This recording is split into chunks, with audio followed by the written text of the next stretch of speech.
Why did God choose Solomon to build his temple when David, the man after God's own heart, was denied this honor? What made this temple so special that its destruction brought an entire nation to its knees? And how did a building become the bridge between heaven and earth?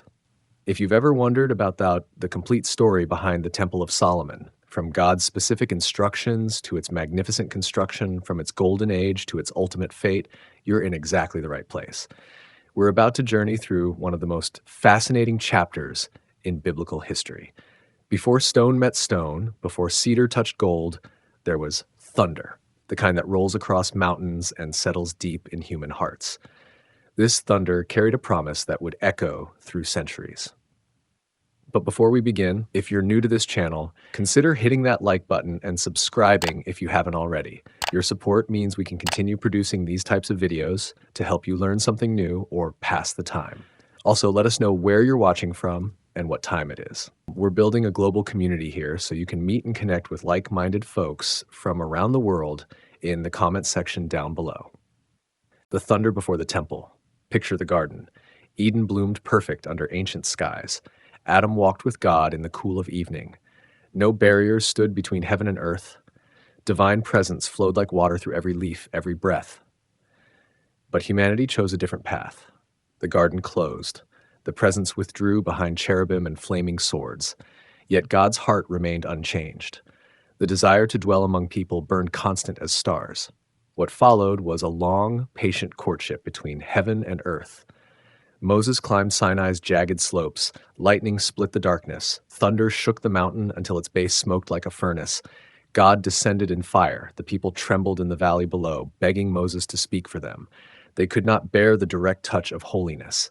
But something beautiful emerged from that terror. God gave detailed plans for the tabernacle. Every measurement mattered. Every fabric and metal carried meaning. The portable sanctuary would travel with wandering Israel. God would dwell in their midst, though veiled behind curtains. The tabernacle held mysteries within mysteries. The holy place glowed with golden lampstands. Bread of presence sat on tables of acacia wood. Incense rose from bronze altars. But deeper still lay the Holy of Holies. Only one man entered once each year. The high priest would part the veil and stand before the Ark of the Covenant. The ark itself defied simple description. Gold-covered acacia wood, cherubim spread wings above the mercy seat. Inside rested stone tablets Moses carried down from Sinai, Aaron's staff that budded, a jar of manna from wilderness days. These objects pulsed with divine energy. The ark represented God's throne on earth. When Israel marched, the ark led the way. Rivers parted before it. City walls crumbled at its approach, yet the ark demanded respect. Those who touched it carelessly fell dead. It carried both blessing and judgment in equal measure. The tabernacle served its purpose well. For generations, it moved with the tribes. From wilderness to conquest, from judges to kings, the tent of meeting remained central to Israel's identity. But tents wear thin. Fabrics fade. The portable sanctuary spoke of journey, not destination. David would change everything. This shepherd king looked at his cedar palace and felt shame. He lived in luxury while God dwelt in goat hair and ram skins. The thought troubled his sleep. God deserved better. Israel needed something permanent, something magnificent. But the path to the temple began long before David's birth. Every prayer offered in the tabernacle was a brick laid in its foundation. Every sacrifice pointed toward greater glory to come. The thunder that shook Sinai was the same thunder that would one day fill Solomon's temple. God's desire to dwell among people had never wavered. It had only grown stronger with time. The stage was set. The players were moving into position. The temple would rise not as human ambition, but as divine invitation. Heaven was preparing to touch earth in ways the world had never seen. David's dream, Goliath's body struck the ground with the sound of falling timber. The boy with the sling became legend in that single moment. But legends cast long shadows. David's path to the throne would prove more treacherous than any battlefield. Saul's jealousy burned like fever. The king who once loved David now hunted him through wilderness caves. For years, David ran. He gathered outcasts and debt-ridden men who became his mighty warriors. They lived by their wits and God's protection. The future king learned patience in exile. When Saul finally fell on his sword at Mount Gilboa, David did not celebrate. He tore his clothes and mourned. The man who tried to end his life received honor and death.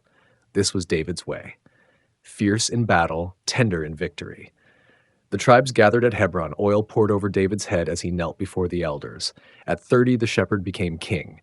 But his kingdom was fractured. Judah followed David. The northern tribes crowned Saul's surviving son. Civil war stretched across the land like an open wound. 7 years passed before David's enemies fell silent. Unity came at a price measured in blood. But when it came, it transformed everything. The scattered tribes became a nation. The nation became an empire. Jerusalem changed the game entirely. The city sat on Mount Zion like a crown jewel. Jebusites had held it for centuries, mocking any who dared approach their mountain fortress. But David saw what others missed. Whoever controlled Jerusalem controlled the crossroads of the ancient world.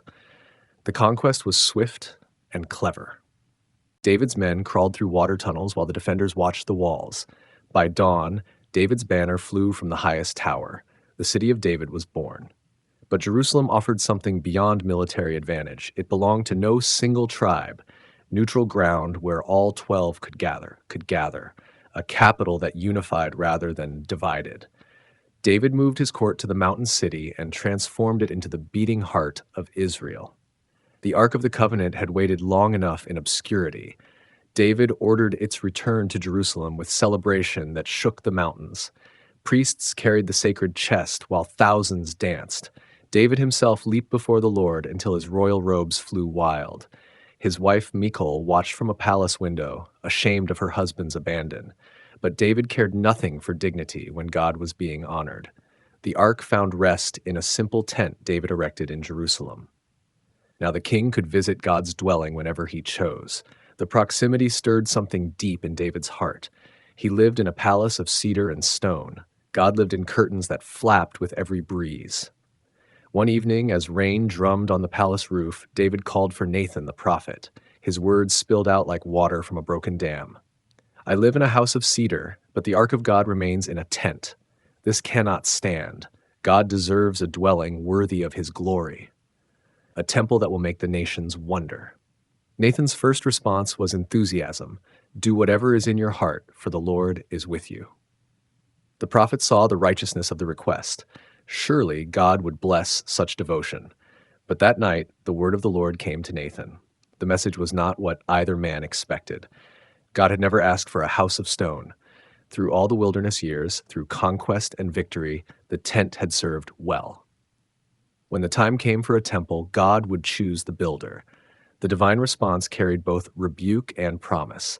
David had fought many wars. His hands were stained with blood. Peace, not violence, would build God's house. But David's son would sit on the throne. That son would construct the temple David dreamed of. The king received the news with surprising grace. He could have raged against the delay. Instead, he bowed before the Lord in thanksgiving. If he could not build the temple, he would prepare for it. David began gathering materials with the passion of a man possessed: cedar wood from Lebanon, gold from Ophir, skilled craftsmen from every nation. Everything his son would need lay ready when the time came. The dream lived on, stronger than ever. God had not rejected the temple. He had simply chosen a different builder. David's warrior heart would find peace in preparation. The house of God would rise, even if David would not live to see it completed. Solomon, the golden Lefranelber, the baby born to Bathsheba, should have died. Court intrigue swirled around his cradle like hungry vultures. Older brothers with stronger claims plotted in palace shadows.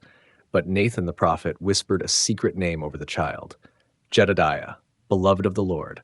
Solomon grew in a house where wisdom and politics danced together. David aged on his throne, but his mind remained sharp as a blade. The old king watched his sons carefully. Absalom had died in rebellion, his beauty twisted by ambition. Amnon fell to his brother's revenge. One by one, David's heirs revealed their true nature. But Solomon was different. The boy asked questions that made grown men pause. He listened more than he spoke. When others grasped for power, Solomon observed how power moved. David saw something in his son that reminded him of himself at that age. Not the warrior's fire, but the shepherd's patient heart.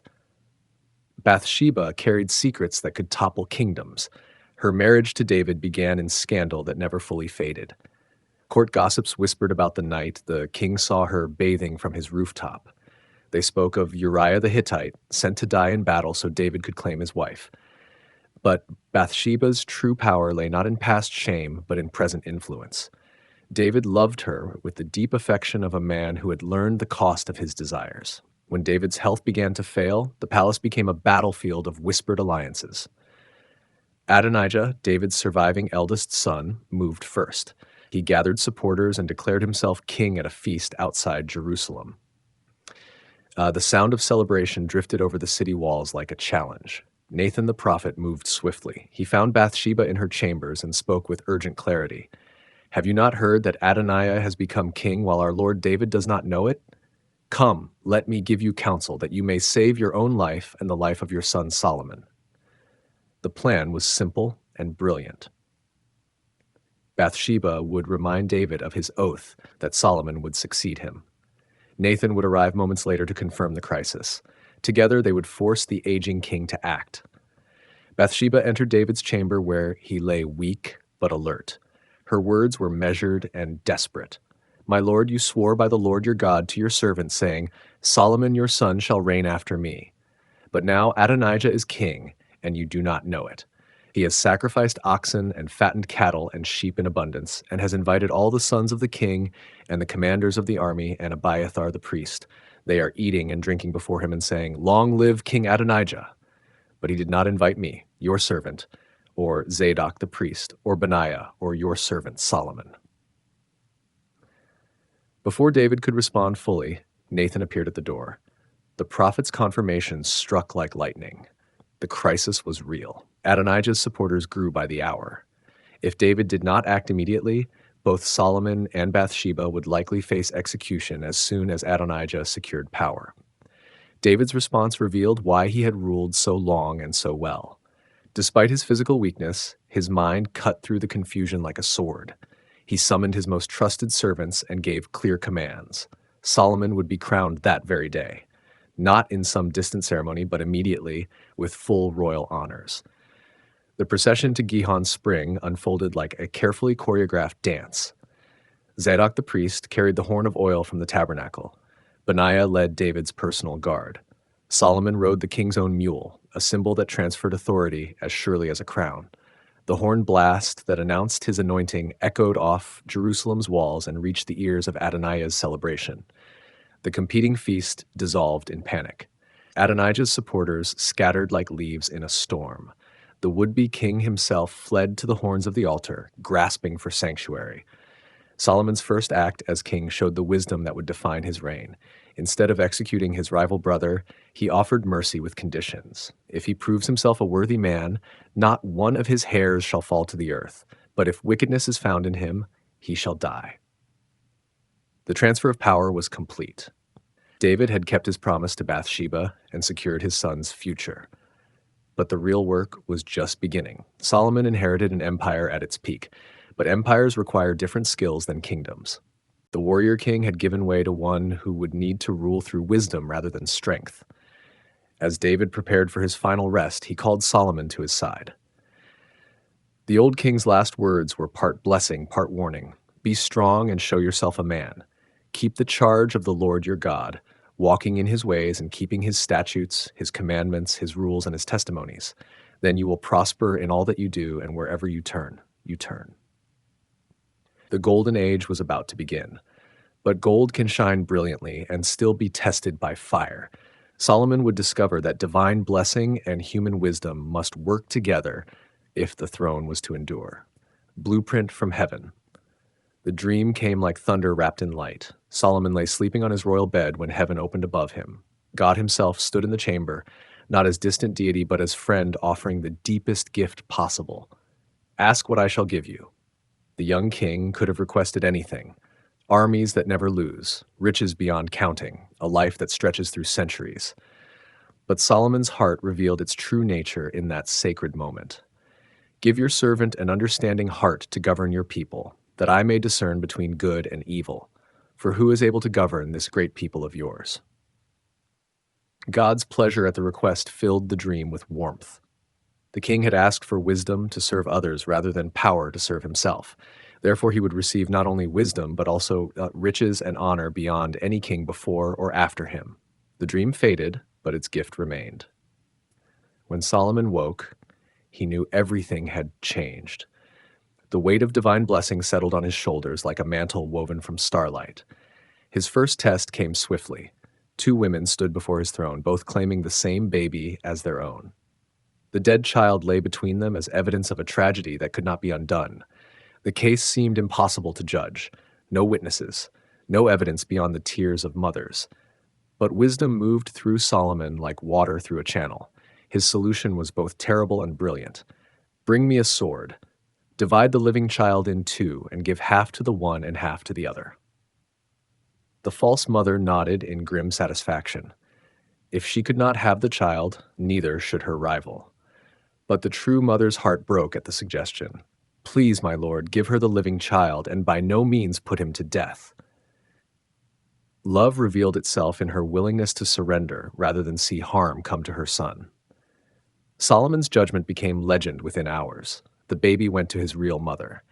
The people of Israel heard what had happened and felt awe toward their king. Divine wisdom had come to dwell among them in the person of their ruler. But God had greater plans than settling disputes between mothers. One night, as Solomon prayed in the palace, the Lord spoke again. This time, the message concerned the temple David had dreamed of building. The time had come. The plan would be revealed. What followed was instruction that made Mount Sinai seem simple by comparison. Every measurement carried meaning. Every material spoke of divine purpose. The temple would not merely be a building, but a bridge between heaven and earth, carefully designed to channel God's presence into the world. The site itself held deep significance. Mount Moriah rose north of David's city like an altar built by giants. Abraham had climbed this same mountain centuries before, carrying wood and fire for a sacrifice that tested his faith to its limits. Here Isaac had lain bound on stone while his father raised the knife.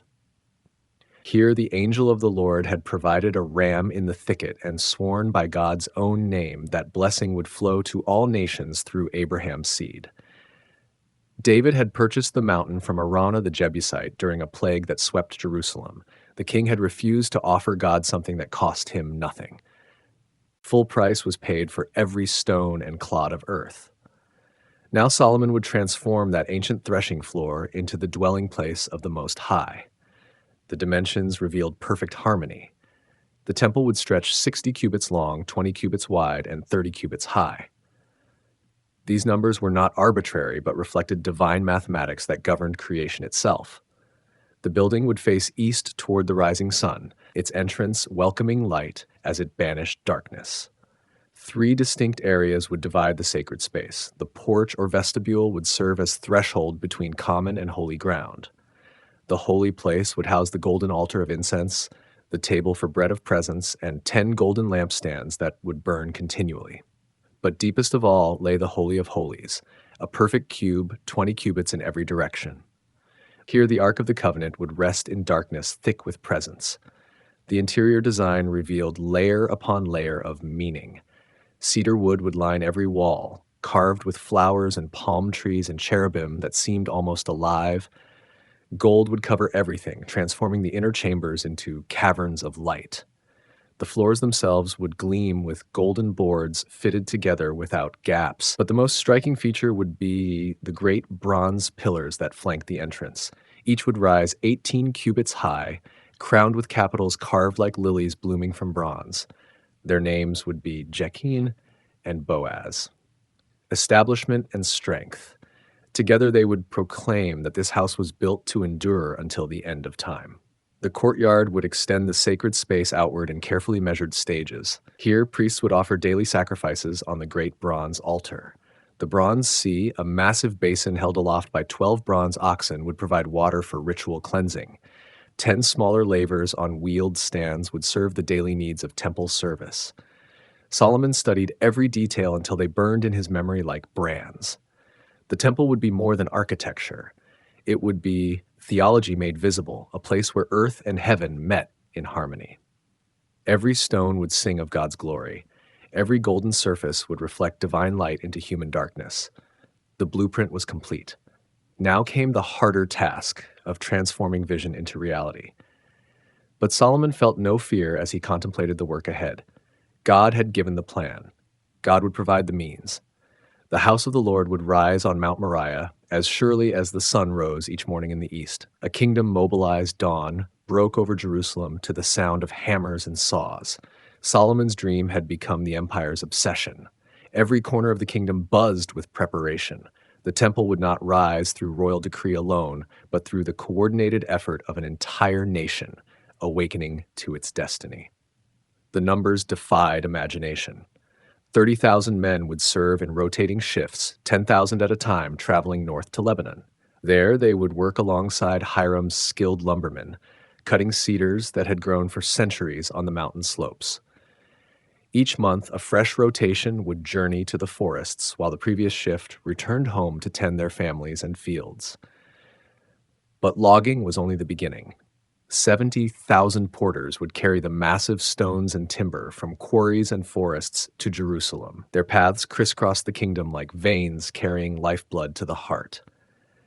80,000 stonecutters would shape blocks in quarries far from the temple site, ensuring that no sound of hammer or chisel would disturb the sacred mountain during construction. The logistics required wisdom that matched the architecture, food for over 100,000 workers, tools that would not break under constant use, animals to carry loads that would crush human backs. Solomon's administrators worked through the night, planning supply routes and storage facilities. The kingdom's entire infrastructure bent toward a single purpose. King Hiram of Tyre received Solomon's message with delight. The Phoenician ruler had loved David like a brother. Now the son would continue that friendship with terms that enriched both kingdoms. Solomon's proposal was elegant in its simplicity. Israel had grain and olive oil in abundance. Tyre commanded the sea and controlled the finest craftsmen in the known world. Each kingdom possessed what the other needed most. Hiram's response exceeded Solomon's hopes. Not only would Tyre provide cedar and cypress wood, but the king would send his master craftsmen. This man bore the same name as the king himself and carried skills that bordered on the miraculous. He could work bronze and iron, silver and gold, stone and wood, purple and blue, and crimson fabrics and fine linen. Whatever Solomon could imagine, this craftsman could create. The forests of Lebanon began to echo with the crash of falling giants. Cedars that had watched empires rise and fall surrendered to Phoenician axes. Each tree was chosen for specific purposes. The largest and straightest would become the temple's main beams. Smaller logs would frame the interior chambers. Even the sawdust had value, mixed with other materials to create the incense that would burn on golden altars. The mountains themselves yielded their secrets to Solomon's quarrymen. Limestone blocks emerged from hillsides north of Jerusalem, each stone cut to precise measurements before leaving the quarry. The finest marble came from distant regions where men had never seen the temple site, but labored with the knowledge that their work would glorify the God of Israel. Transport required engineering that matched the temple's complexity. Massive ox carts carried stones that weighed several tons each. Teams of animals worked in relay, resting at stations built specifically for the temple project. When roads proved inadequate, new ones were carved through hills and valleys. Bridges spanned ravines that had never known human crossing. Jerusalem itself transformed under the invasion of materials and workers. Temporary housing sprouted like mushrooms after rain. Markets expanded to feed the growing population. Workshops multiplied as local craftsmen learned techniques from foreign masters. The city's boundaries stretched outward, encompassing villages that had been separate for centuries. The economic impact rippled across the known world. Solomon's agents traveled to Ophir for gold, to Tarshish for silver, to distant lands whose names were whispered like prayers. Caravans approached Jerusalem from every direction, their loads destined for the temple treasury. The kingdom's wealth concentrated on Mount Moriah like water flowing toward the sea. But not everyone celebrated the mobilization. The northern tribes grumbled about forced labor that took their young men from farming and trade. Elders remembered Saul's warnings about the cost of kings who lived in luxury while their subjects struggled. Solomon's wisdom would be tested not only in building the temple, but in managing the resentment that such massive projects inevitably created. The king walked among the workers whenever possible, sharing their labors and listening to their concerns. His presence reminded everyone that this was not vanity construction, but divine commission. They were not building for Solomon, but for the God who had delivered their ancestors from Egypt and given them a land flowing with milk and honey. Month by month, the materials accumulated on Mount Moriah. Stone blocks formed geometric patterns that would soon become walls and columns. Cedar logs lay in carefully organized rows, their fragrance filling the air with promise. Gold and silver waited in secured chambers, ready to transform plain surfaces into mirrors of heaven itself. The kingdom had become a single organism with one purpose. Every skill, every resource, every hour of labor focused on creating something that had never existed before. The dwelling place of God was taking shape, not just in the stones and timber being assembled, but in the hearts of people who had caught a glimpse of divine glory and would not rest until it found physical expression. The stage was set. The materials were ready. Now skilled hands would transform preparation into reality. 7 years of glory. The first stone settled into place with the whisper of ancient prophecy fulfilled. No hammers rang on Mount Moriah. No chisels sang against stone. The temple rose in silence that spoke louder than thunder, each perfectly shaped block finding its destined position like pieces of a puzzle designed before the world began. Solomon stood on the eastern slope, watching his vision take physical form. The foundation stones were marvels in themselves, some stretching 15 feet in length and 8 feet in height. They had been cut in distant quarries with such precision that no mortar was needed, each stone locked against its neighbors with the certainty of divine mathematics. The walls climbed skyward with deliberate grace. Local limestone formed the core, but this rough beauty would never be seen. Cedar boards from Lebanon covered every interior surface, their grain flowing like water, frozen in wood. The cedar had been selected not just for beauty, but for its resistance to decay and insects. These walls would stand until the end of time. The holy place took shape as the workers moved with quiet reverence. Here, golden lampstands would cast their glow on walls that gleamed like captured sunlight. The altar of incense would send sweet smoke toward heaven through windows that opened to the sky. The table for bread of presence would hold loaves that connected earth's harvest to heaven's abundance.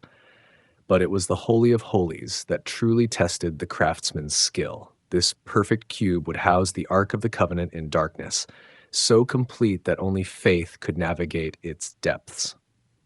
The walls were lined with cedar, then overlaid with pure gold that reflected no earthly light but seemed to generate its own inner radiance. 2 massive cherubim dominated the Holy of Holies, their wings spanning the entire width of the chamber. Carved from olive wood and covered in gold, they stood 10 cubits high with wings that touched above the mercy seat. These were not the decorative angels of later tradition, but awesome beings whose faces combined human intelligence, leonine strength, bovine service, and eagle swiftness. They guarded the throne of God with expressions that conveyed both love and terror. The interior decoration revealed artistic genius guided by divine inspiration. Palm trees covered the walls, their fronds reaching toward carved flowers that never wilted. Gourds and open flowers created patterns that seemed to move in lamplight. Every surface told the story of Eden restored, of paradise regained through divine presence among his people. The temple's dimensions created perfect acoustics for worship. Voices lifted in the holy place carried clearly but never echoed harshly. The sound of priestly footsteps whispered rather than clattered. Even silence itself seemed richer here, pregnant with possibilities that stretched beyond human understanding. Golden chains stretched across the entrance to the Holy of Holies, marking the boundary between accessible and forbidden. Only the high priest would pass beyond this barrier, and only once each year on the Day of Atonement. The chains themselves were works of art, each link formed by master craftsmen who understood that their work would channel the most sacred moments in Israel's religious life. The bronze work outside the temple matched the golden glory within. The 2 great pillars, Jachin and Boaz, rose like bronze trees bearing fruit of hammered metal. Their capitals bloomed with lilywork and pomegranates that symbolized fertility and abundance. These pillars served no structural purpose but proclaimed to all who entered that this was a place where heaven touched earth. The great bronze sea dominated the temple courtyard, a circular basin 10 cubits across and 5 cubits deep. 12 bronze oxen supported it, 3 facing each direction of the compass. The sea held water for priestly purification, but its symbolism reached deeper. It represented the primordial waters of creation, now tamed and sanctified for holy use. 10 smaller bronze lavers on wheeled stands served the daily needs of temple worship. Each laver was a masterpiece of functional art, decorated with lions and oxen and cherubim that seemed ready to spring into motion. The wheels allowed the lavers to be moved as needed, adapting to the rhythm of temple service. The great bronze altar rose like a mountain in the center of the courtyard. Here the daily sacrifices would burn, their smoke carrying prayers heavenward on flames that never died. The altar's horns provided sanctuary for those who grasped them in desperate need. Its dimensions reflected the same sacred mathematics that governed the temple itself. Month followed month as the work progressed with steady certainty. Each season brought new challenges and new victories. Summer heat tested the endurance of workers laboring under bronze and gold. Winter rains required careful protection of partially completed surfaces, but the work never stopped, driven by a vision that burned brighter than any earthly discomfort. The 7th year arrived like the fulfillment of ancient promise. 7 days of creation, 7 years of construction. The temple stood complete in its glory, every surface reflecting light that seemed to come from beyond the sun itself. The building breathed with quiet majesty, waiting for the moment when divine presence would transform architecture into sanctuary. Solomon walked through the completed chambers, his heart too full for words. The dream that had haunted his sleep had become reality that exceeded imagination. Cedar and gold, bronze and stone had combined to create something that belonged as much to heaven as to earth. The temple was finished. Now came the moment that would determine whether it was merely magnificent or truly sacred. The Ark of the Covenant waited in David's tabernacle, ready to make its final journey to the place prepared for it since the foundation of the world. The Ark enters the house. The processional began before dawn broke over Jerusalem. Priests moved through the city like rivers converging toward the sea. Their white linen robes caught the first light as they assembled around David's simple tent, where the Ark of the Covenant had waited 30 years for this moment. Every step was choreographed with care that bordered on reverence. The Ark had not moved from its resting place since David brought it dancing into Jerusalem. Now it would make its final journey to the home designed specifically for its glory. The poles that had carried it through wilderness wandering would lift it one last time. The Levites approached the tent with movements that spoke of generations of training. These men had been chosen before birth for this moment. Their fathers and grandfathers had carried the ark through Jordan's waters and around Jericho's walls.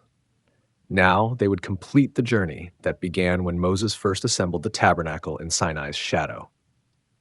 King Solomon waited at the temple entrance, dressed in robes that rivaled the sunrise. His crown caught early light and threw it back in golden fragments that danced on the temple walls. Behind him stood the assembled nobility of Israel. Every tribe was represented. Every family of significance had sent their finest to witness the day when God would come home. The ark emerged from David's tent like thunder wrapped in silence. Its golden surface reflected the growing daylight until observers had to shield their eyes. The cherubim that crowned the mercy seat seemed ready to take flight, their wings catching light and shadow in patterns that shifted with each movement of their bearers. The procession moved with stately grace up the slope toward Mount Moriah. Musicians filled the air with melodies that had never been heard before. David himself had composed many of the songs, but today's celebration required new music for a new chapter in Israel's relationship with their God. Harps and lyres, trumpets and cymbals created a symphony that seemed to lift the ark on wings of sound. Behind the ark came treasures that represented centuries of devotion. The bronze serpent Moses had made in the wilderness, vessels of gold and silver that David had dedicated from his conquests, the altar of incense from the tabernacle, sacred oil in containers carved from olive wood. Everything that had served in the portable sanctuary would find new purpose in the permanent temple. The crowd that lined the processional route defied counting. Jerusalem's population had swollen beyond recognition as pilgrims arrived from every corner of the kingdom and beyond. Representatives from foreign nations watched in wonder as Israel displayed the wealth and wisdom that had made Solomon's name legendary from Egypt to Mesopotamia. But this was more than spectacle. Every person present understood they were witnessing the fulfillment of promises made to Abraham, Isaac, and Jacob. The wandering was over. The God who had traveled with them through wilderness and conquest was finally coming home to stay. The ark reached the temple courtyard as the sun climbed toward its zenith. Here the processional paused while priests offered sacrifices that turned the bronze altar into a fountain of flame and smoke. So many oxen and sheep were offered that no one could count them. The smoke rose like a pillar connecting earth to heaven, carrying the prayers of the nation upward on wings of fire. Then came the moment that would echo through eternity. The Levites lifted the ark for its final journey. Step by step, they carried it through the temple entrance, past the bronze pillars that proclaimed God's strength, through the holy place where golden lampstands waited to kindle their eternal flame. The veil that separated the holy place from the Holy of Holies parted like a curtain opening on the dawn of time. The ark passed through into the darkness that was brighter than any earthly light. Here, beneath the wings of the golden cherubim, it found its destined resting place. The poles were withdrawn for the final time. The ark would never travel again. Its journeys were complete. The God of Israel had taken up permanent residence among his people, dwelling in the thick darkness of the Holy of Holies, where light was not needed because presence itself provided all illumination. Then it happened. As the priests withdrew from the holy place, cloud began to fill the temple, not the natural fog of mourning or the smoke of sacrifice, but something that spoke of divine presence descending like gentle thunder. The cloud grew thicker until the priests could no longer perform their service. They retreated to the courtyard, their faces shining with reflected glory. The temple was no longer empty architecture waiting for purpose. God had moved in with the finality of lightning, choosing its target. The building breathed with presence that transformed every surface from mere decoration to living testimony. Cedar wood and golden overlay had become the dwelling place of the Most High. Solomon fell on his face before the temple, his royal robes spread on stones that had been touched by the feet of angels. His voice carried across the courtyard as he lifted words that came not from prepared speeches, but from a heart too full to contain its wonder.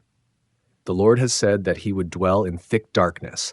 I have indeed built you an exalted house, a place for you to dwell in forever.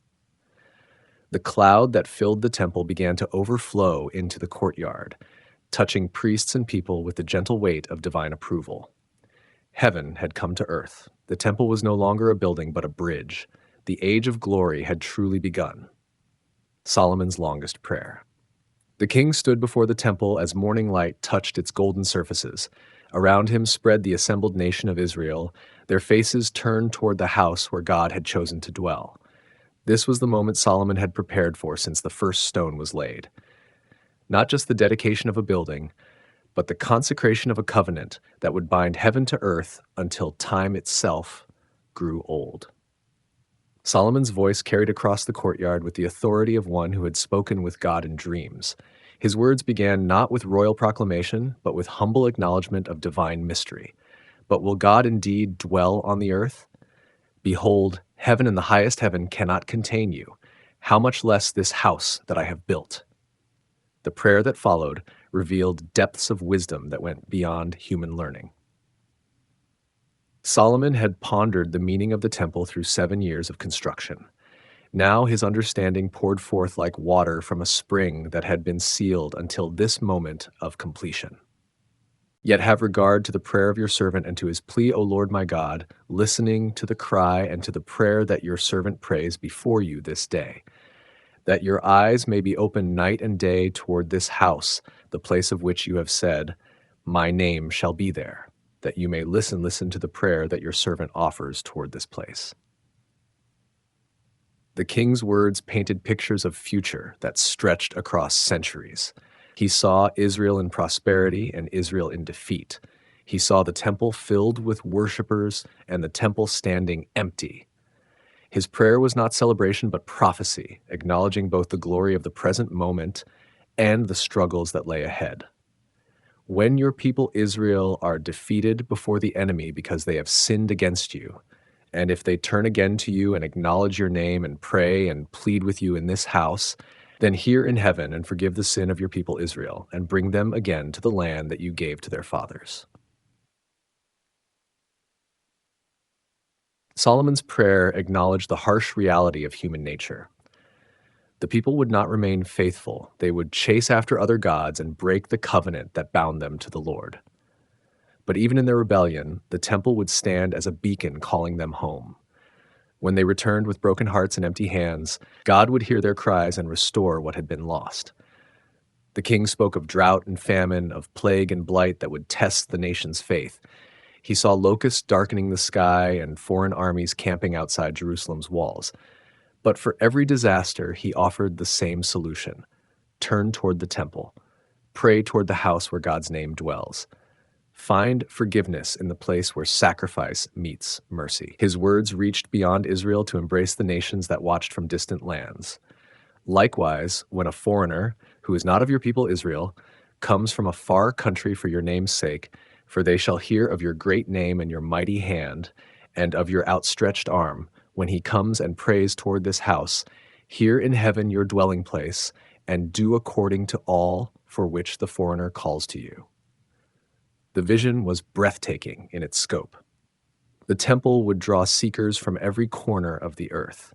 Phoenicians and Egyptians, Babylonians and Cushites would journey to Jerusalem to encounter the God of Israel.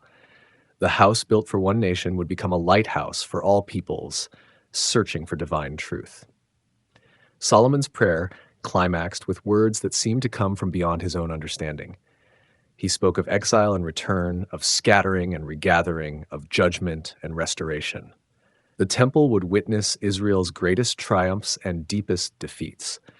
But through it all, God's faithfulness would endure like the stones that formed its foundation. Yet if they lay it to heart in the land to which they have been carried captive, and repent and plead with you in the land of their captors, saying, "We have sinned and have acted perversely and wickedly," if they repent with all their mind and with all their heart in the land of their enemies, who carried them captive, and pray to you toward their land, which you gave to their fathers, the city that you have chosen, and the house that I have built for your name, then hear in heaven your dwelling place their prayer and their plea. The words hung in the air like incense ascending to heaven. Solomon had spoken not just as king, but as prophet, seeing through time to witness the entire span of his people's relationship with God. The temple dedication had become a rehearsal for dramas that would unfold across centuries of human history. When the prayer ended, fire fell from heaven and consumed the sacrifices on the bronze altar. The people fell on their faces as divine approval blazed before their eyes. God had heard every word and sealed them with flame that spoke louder than thunder. For 7 days, the celebration continued. The temple courts overflowed with worshipers who came to witness the glory that had descended on Mount Moriah. The dedication became a festival that transformed Jerusalem into the center of the ancient world. Representatives from every nation carried reports home of the wisdom of Solomon and the magnificence of Israel's God. But perhaps the most profound moment came in the quiet hours after the crowds dispersed. Solomon stood alone in the temple courtyard, looking up at the building that had consumed 7 years of his life. The prayer he had offered was more than dedication.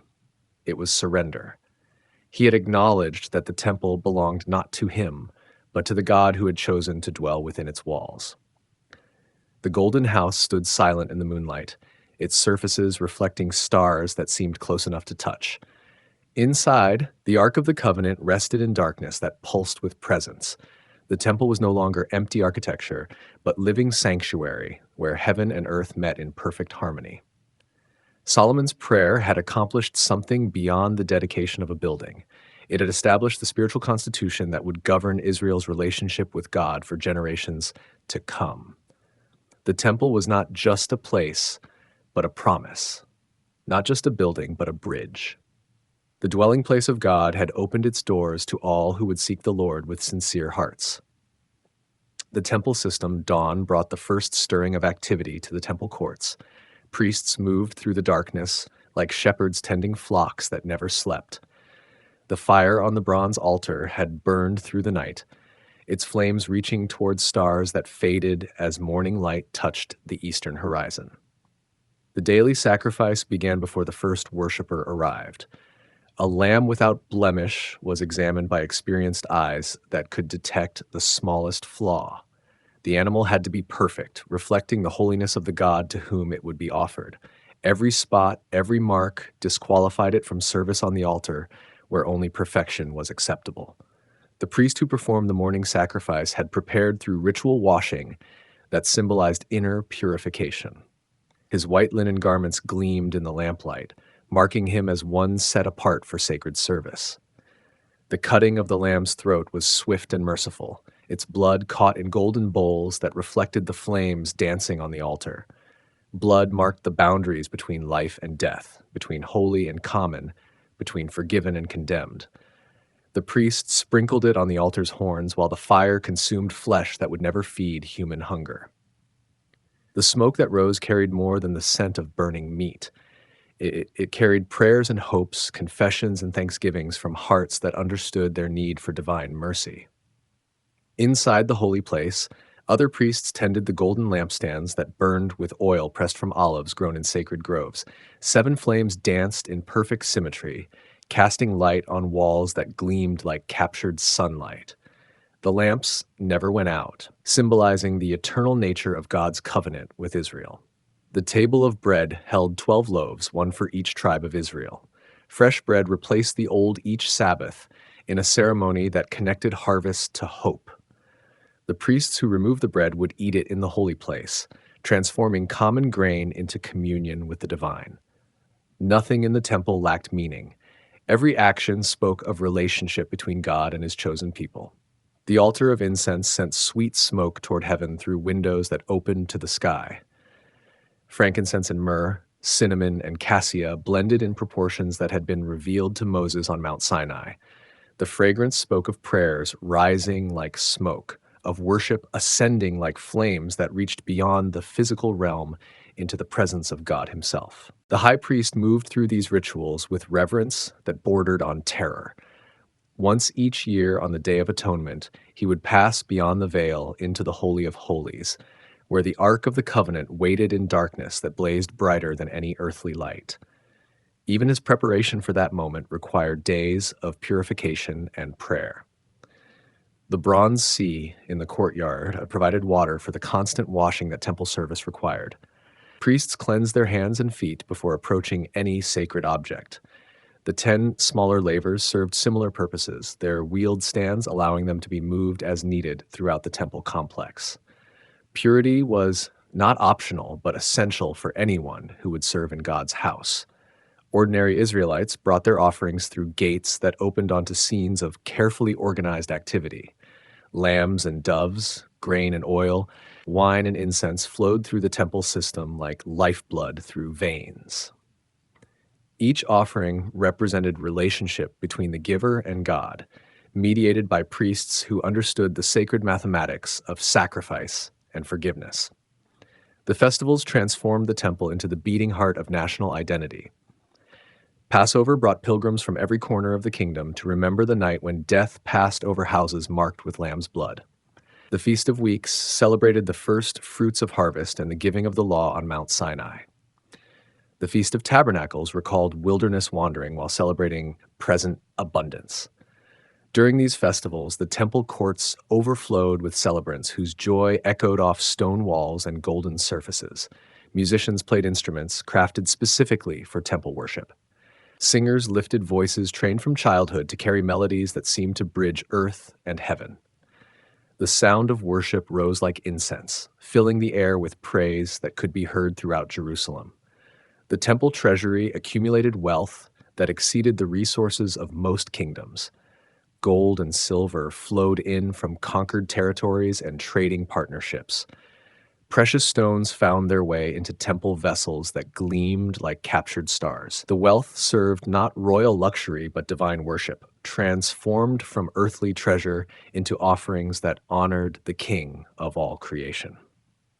But the temple's true treasure was not gold or silver, but the presence that filled its innermost chamber. The cloud that had descended during the dedication never fully departed. Priests serving in the holy place sometimes glimpsed movements in their peripheral vision, as if beings invisible to human eyes moved through the sacred spaces on missions beyond mortal understanding. The system that governed temple worship reflected divine order imposed on human chaos. Every priest knew his role, every sacrifice followed prescribed patterns, every festival occurred at appointed times. The temple breathed with rhythms that connected daily life to eternal purpose, and if transforming routine into worship and worship into relationship with the living God. As evening approached, the final sacrifice of the day sent smoke rising towards stars that appeared like pinpricks in heaven's veil. The temple settled into the quiet rhythms of night watch, its fires burning steadily while Jerusalem slept. The house that Solomon built had become more than architecture. It was the axis around which Israel's entire world revolved, from house of God to throne of kings. The temple's golden walls reflected more than divine light. They mirrored the political genius of a king who understood that spiritual authority and temporal power flowed together like tributaries feeding a great river. Solomon had built more than a house for God. He had constructed the cornerstone of an empire that would reshape the ancient world. The palace complex that rose adjacent to the temple told its own story of calculated magnificence. The house of the forest of Lebanon stretched longer than the temple itself, its cedar columns creating forests of luxury that spoke of wealth beyond imagination. Here, foreign ambassadors would wait in halls designed to overwhelm their senses and humble their expectations. Solomon's own palace took 13 years to complete, nearly twice as long as the temple construction. The symbolism was not lost on observant visitors. While God's house had risen with divine urgency, the king's dwelling grew with human deliberation.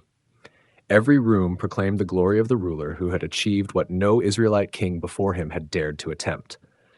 The Hall of Pillars served as the throne room where Solomon held court, beneath a canopy that seemed to capture heaven itself. The throne was carved from ivory and overlaid with pure gold, its 6 steps leading up to a seat that positioned the king between earth and sky. Lions flanked each step, 12 guardians that proclaimed the ruler's authority over all who approached seeking justice or favor. The porch of judgment housed the throne of justice, where Solomon rendered decisions that became legendary throughout the known world. Here, the king's famous wisdom found practical expression in verdicts that revealed truth hidden beneath layers of human deception. Petitioners traveled from distant lands just to witness the intelligence that could unravel mysteries other rulers could not even understand. But the most revealing structure was the house Solomon built for Pharaoh's daughter, his primary queen. The Egyptian princess lived in quarters that rivaled her father's palace, surrounded by luxury that proclaimed her husband's status as an equal to the ancient dynasties of the Nile. The marriage itself was a diplomatic masterpiece that secured peace with Egypt while demonstrating Israel's emergence as a regional power. The queen's house stood deliberately separate from Solomon's other wives' quarters, reflecting both political necessity and personal affection. The king's marriage to Pharaoh's daughter had scandalized traditional Israelites who remembered the law's warnings about foreign wives. But Solomon saw beyond religious objection to political opportunity. Egypt's friendship was worth more than gold, and his wife's presence in Jerusalem sealed an alliance that protected Israel's southern border. Trade routes that had bypassed Israel for centuries now converged on Jerusalem like spokes on a wheel. Solomon's control of the crossroads between Africa and Asia, between Egypt and Mesopotamia, filled the royal treasury with silver until it became as common as stones in the street. Merchants who had once traveled through Phoenician ports now found it profitable to deal directly with the king, who controlled the land bridge connecting 3 continents. The famous visit of the Queen of Sheba demonstrated how far Solomon's reputation had traveled. The Arabian ruler came not as supplicant, but as equal, testing the wisdom she had heard praised in every market from Damascus to Memphis. Her caravan brought spices and gold, precious stones and exotic woods, offerings fit for a king who had achieved legendary status in his own lifetime. Solomon's fleet sailed from Ezion-Geber on voyages that brought back wealth from lands whose names were whispered like magic spells. Ships returned from 3-year journeys carrying gold from Ophir, silver from Tarshish, ivory and apes and peacocks from regions that existed at the edge of the known world. The king's merchant vessels made him the richest ruler of his age, transforming Israel from a collection of shepherd tribes into a commercial empire. The temple provided divine sanction for this unprecedented accumulation of power and wealth. When foreign rulers visited Jerusalem, they saw first the house of God rising on Mount Moriah like a golden mountain, its glory proclaiming that Israel's king ruled with heaven's approval. But the proximity of palace to temple was not accidental, but essential to Solomon's political strategy. Religious festivals became opportunities for diplomatic display as much as spiritual celebration. Foreign ambassadors watched the elaborate rituals that surrounded temple worship, witnessing ceremonies that proclaimed Israel's unique relationship with the divine. The gold that covered every surface, the precise choreography of priestly service, the cloud of incense that rose like prayers made visible, all combined to create impressions that served political as well as religious purposes. Solomon's administrative system divided the kingdom into 12 districts that cut across traditional tribal boundaries. Each district was responsible for supplying the royal court 1 month per year, a burden that required the full production of entire regions. The system was efficient but heavy, demanding resources that strained even Israel's unprecedented prosperity. The king's daily requirements revealed the scale of royal magnificence: 30 measures of fine flour, 60 measures of meal, 10 fat oxen, 20 pasture-fed cattle, 100 sheep plus deer and gazelles and roebucks and fatted fowl for the tables that fed not only the royal family, but hundreds of officials and servants who made the government function. Yet this display of wealth and power served purposes beyond royal comfort. Every foreign visitor who witnessed Solomon's glory returned home with stories of Israel's greatness. The temple and palace complex worked together to project an image of divine favor that protected the kingdom more effectively than any army. Enemies hesitated to attack a nation whose God dwelt among them in such obvious splendor. The transformation was complete. The wandering tribes that had conquered Canaan under Joshua had become a settled empire that commanded respect from Egypt to Assyria. The temple that housed God's presence also anchored a political system that would influence the ancient world for centuries to come. Solomon had achieved something unprecedented in human history: the perfect fusion of religious devotion and political ambition. Cracks in the golden years shimmer, then fade like morning dew on Jerusalem's stones. Solomon sits on his ivory throne, surrounded by wealth that staggers the imagination. 700 wives from distant lands fill his palace halls, their voices creating a symphony of foreign tongues. Each marriage seals another treaty, opens another trade route, sends another stream of tribute flowing into Jerusalem's coffers, like rivers converging on the sea. The temple still gleams on Mount Moriah, its gold catching the first rays of dawn, its cedar beams exhaling the sweet fragrance of Lebanon's forests. Priests continue their ancient rhythms: morning sacrifices, evening incense, the endless cycle of worship that connects heaven to earth. Yet something shifts in the king's heart, subtle as shadows lengthening at day's end. The boy who once dreamed of God in Gibeon's high place now dreams of earthly pleasures. The young ruler who asked for wisdom above all treasures now asks for more, always more. More gold from Ophir's mines, more power over neighboring kingdoms, more pleasure from an ever-expanding harem that stretches across 3 continents. Foreign princesses arrive with more than dowries. They bring household gods carved from precious stones, priests trained in mysteries older than Abraham's covenant, incense that burns for deities whose names were ancient when Egypt was young. Solomon, the wisest man who ever lived, finds himself listening to their whispered prayers, watching their midnight rituals, slowly bending his knee before altars not built for Israel's God. The Egyptian princess brings images of Ra and Isis. The Moabite wives sing lullabies to Chemosh while nursing royal children. Sidonian women burn incense to Ashtoreth in chambers overlooking the very temple where Solomon once heard God's voice. The irony cuts deeper than any sword.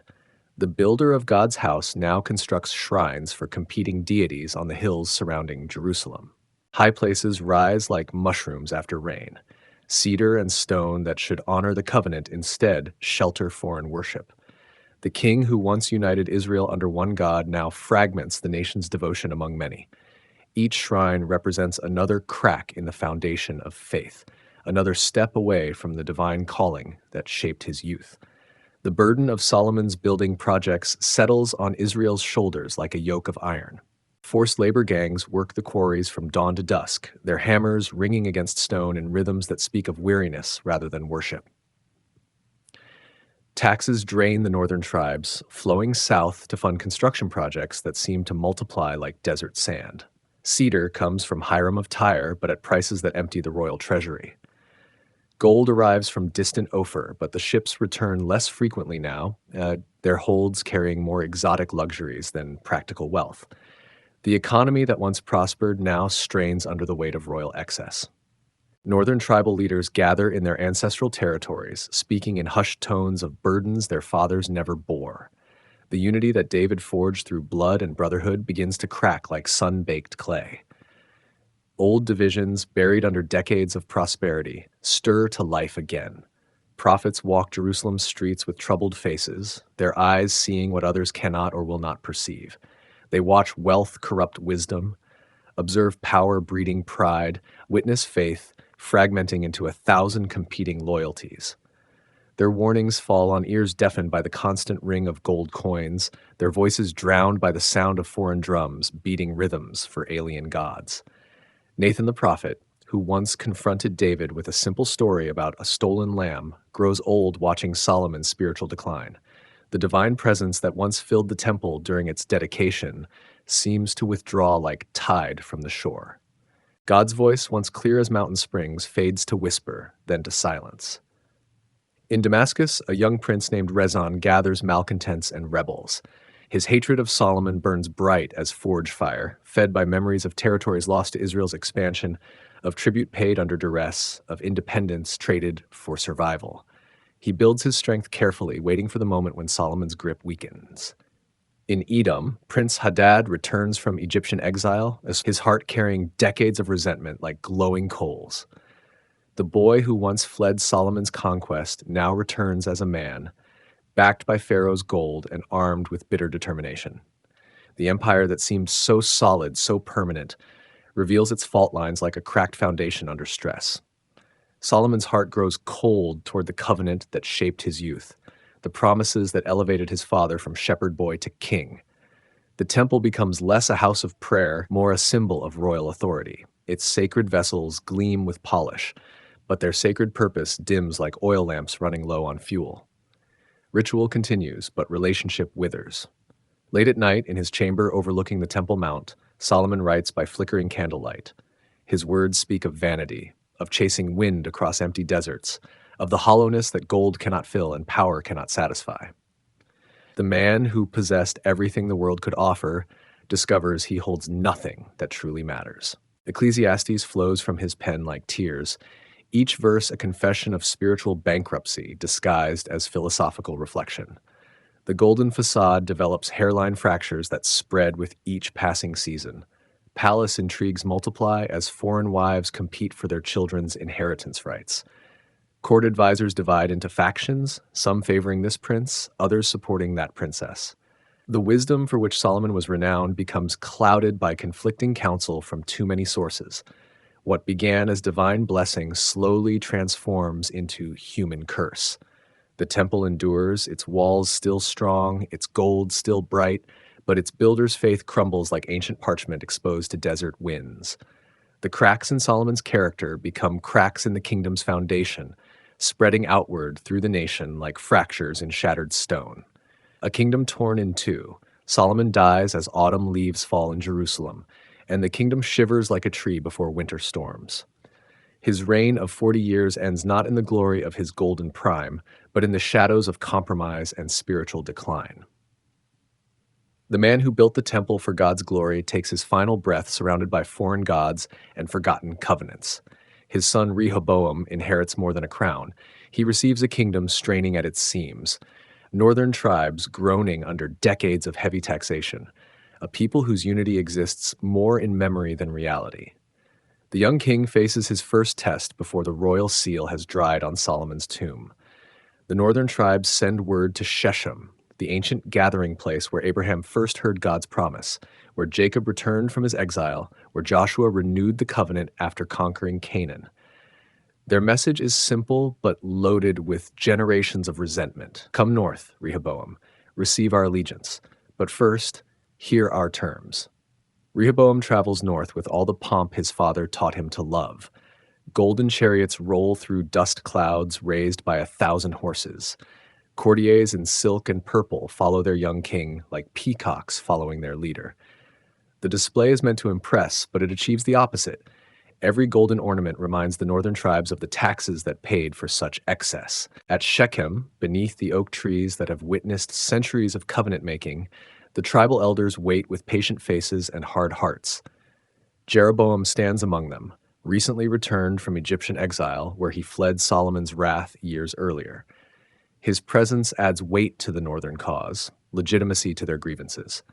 Their spokesman steps forward with words measured as carefully as a priest portions incense. The message is clear. Your father made our yoke heavy with forced labor and crushing taxes. Lighten the burdens he placed on us, reduce the harshness of his demands, and we will serve you as faithfully as we served David, your grandfather. The moment hangs suspended like morning mist over the Jordan Valley. History pivots on Rehoboam's response. A wise answer could heal the growing divide. A gentle word could preserve the United Kingdom David built with his blood and Solomon expanded with his wisdom. Rehoboam asks for 3 days to consider their request. 3 days that stretch like years, 3 days that will reshape the ancient world, 3 days during which the future of God's chosen people hangs in the balance. The young king seeks counsel, but the voices he hears offer competing wisdom. The old advisors, gray-bearded men who served Solomon in his early, wiser years, speak with the measured tones of experience. Their advice carries the weight of decades. Listen to the people's cry, they urge. Serve them well, lighten their load, and they will follow you forever. A king's true strength lies not in the heaviness of his yoke, but in the loyalty of his people. But younger voices whisper different counsel in Rehoboam's ears. The king's childhood companions, raised in palace luxury, like no comfort but not hardship, abundance but not want. They have never felt a laborer's calloused hands or heard a farmer's lament over excessive taxation. Their advice flows from pride rather than wisdom. Show them strength, they urge. Increase rather than decrease the royal demands. Let them know who rules in Israel. These young advisors speak the language Rehoboam understands best, the language of power without responsibility, authority without service. Their words appeal to his inexperience and his ego in equal measure. Why should a king bow to his subjects' demands? Why should royal power accommodate common complaints? The 3 days pass like water through cupped hands. When Rehoboam returns to the assembly at Shechem, his decision is written in the hardness of his expression, the stiffness of his posture, the arrogance of his royal bearing. His answer falls like hammer blows on the expectant crowd. My father made your yoke heavy, but I will make it heavier still. He chastised you with whips, but I will chastise you with scorpions. If you thought Solomon's reign was burdensome, wait until you experience mine. The words echo off the ancient stones of Shechem like thunder rolling through mountain valleys. For a moment, stunned silence grips the assembly. Then the northern tribes erupt like a volcano that has contained its pressure too long. Ancient battle cries echo across the hills, words not heard since the chaotic days of the judges. What portion have we in David? What inheritance do we have in Jesse's son? To your tents, O Israel, look after your own house, David. The United Kingdom splits along fault lines that were always present but never fully healed. 10 tribes break away in a single morning, their decision as swift as it is irreversible. They crown Jeroboam as their king on the very spot where Rehoboam expected to receive their homage. Only Judah and little Benjamin remain loyal to David's house, a kingdom reduced to a fraction of its former size. The empire that stretched from the Euphrates to Egypt's borders now controls little more than the hills around Jerusalem and the territory south to Beersheba. The temple still stands on Mount Moriah in all its golden glory, but its reach extends over a diminished realm. The unified kingdom that David built through conquest, that Solomon expanded through wisdom, splits like a great tree struck by divine lightning. Jeroboam faces an immediate dilemma that threatens his new kingdom's very existence. His people have worshipped in Jerusalem for generations. The temple draws them south for every festival, every major sacrifice, every significant religious observance. Each pilgrimage strengthens their ties to Judah while weakening their allegiance to the northern kingdom. The new king's solution cuts deep into the heart of Israel's faith. Golden calves rise at Bethel in the south and Dan in the north, ancient sanctuary sites from the days before the temple centralized worship. "Behold your gods, O Israel," Jeroboam declares with words that echo the darkest moment in their desert wandering, which brought you up from the land of Egypt. The calves are not meant as competing deities, but as pedestals for the invisible God, platforms from which the Almighty might rule his people. But the symbolism proves too dangerous, the resemblance to pagan worship too strong. What begins as political necessity becomes spiritual compromise, then slides toward outright apostasy. Two kingdoms now claim descent from Jacob. Two royal houses trace their lineage to David's covenant. Two peoples assert the right to call themselves Israel. But only one possesses the temple, the ark, the priesthood, the dwelling place built for God's name. The division reshapes everything that once seemed permanent. Brothers become enemies across an artificial border. Shared history becomes contested memory. Common heritage becomes competing claims. Trade routes that once enriched the United Kingdom now become barriers between rival nations. The temple, once the symbol of unity that drew all 12 tribes to common worship, now marks the boundary between competing kingdoms. Its very existence becomes a political challenge to the north, a reminder of what they have lost, a magnet that threatens to draw their hearts back to their ancient center. Idol wars and holy reforms. Generations pass like clouds across Jerusalem's sky, each bringing new kings, new challenges, new tests of faith. The temple stands constant while kingdoms around it rise and fall like wheat before the harvest wind.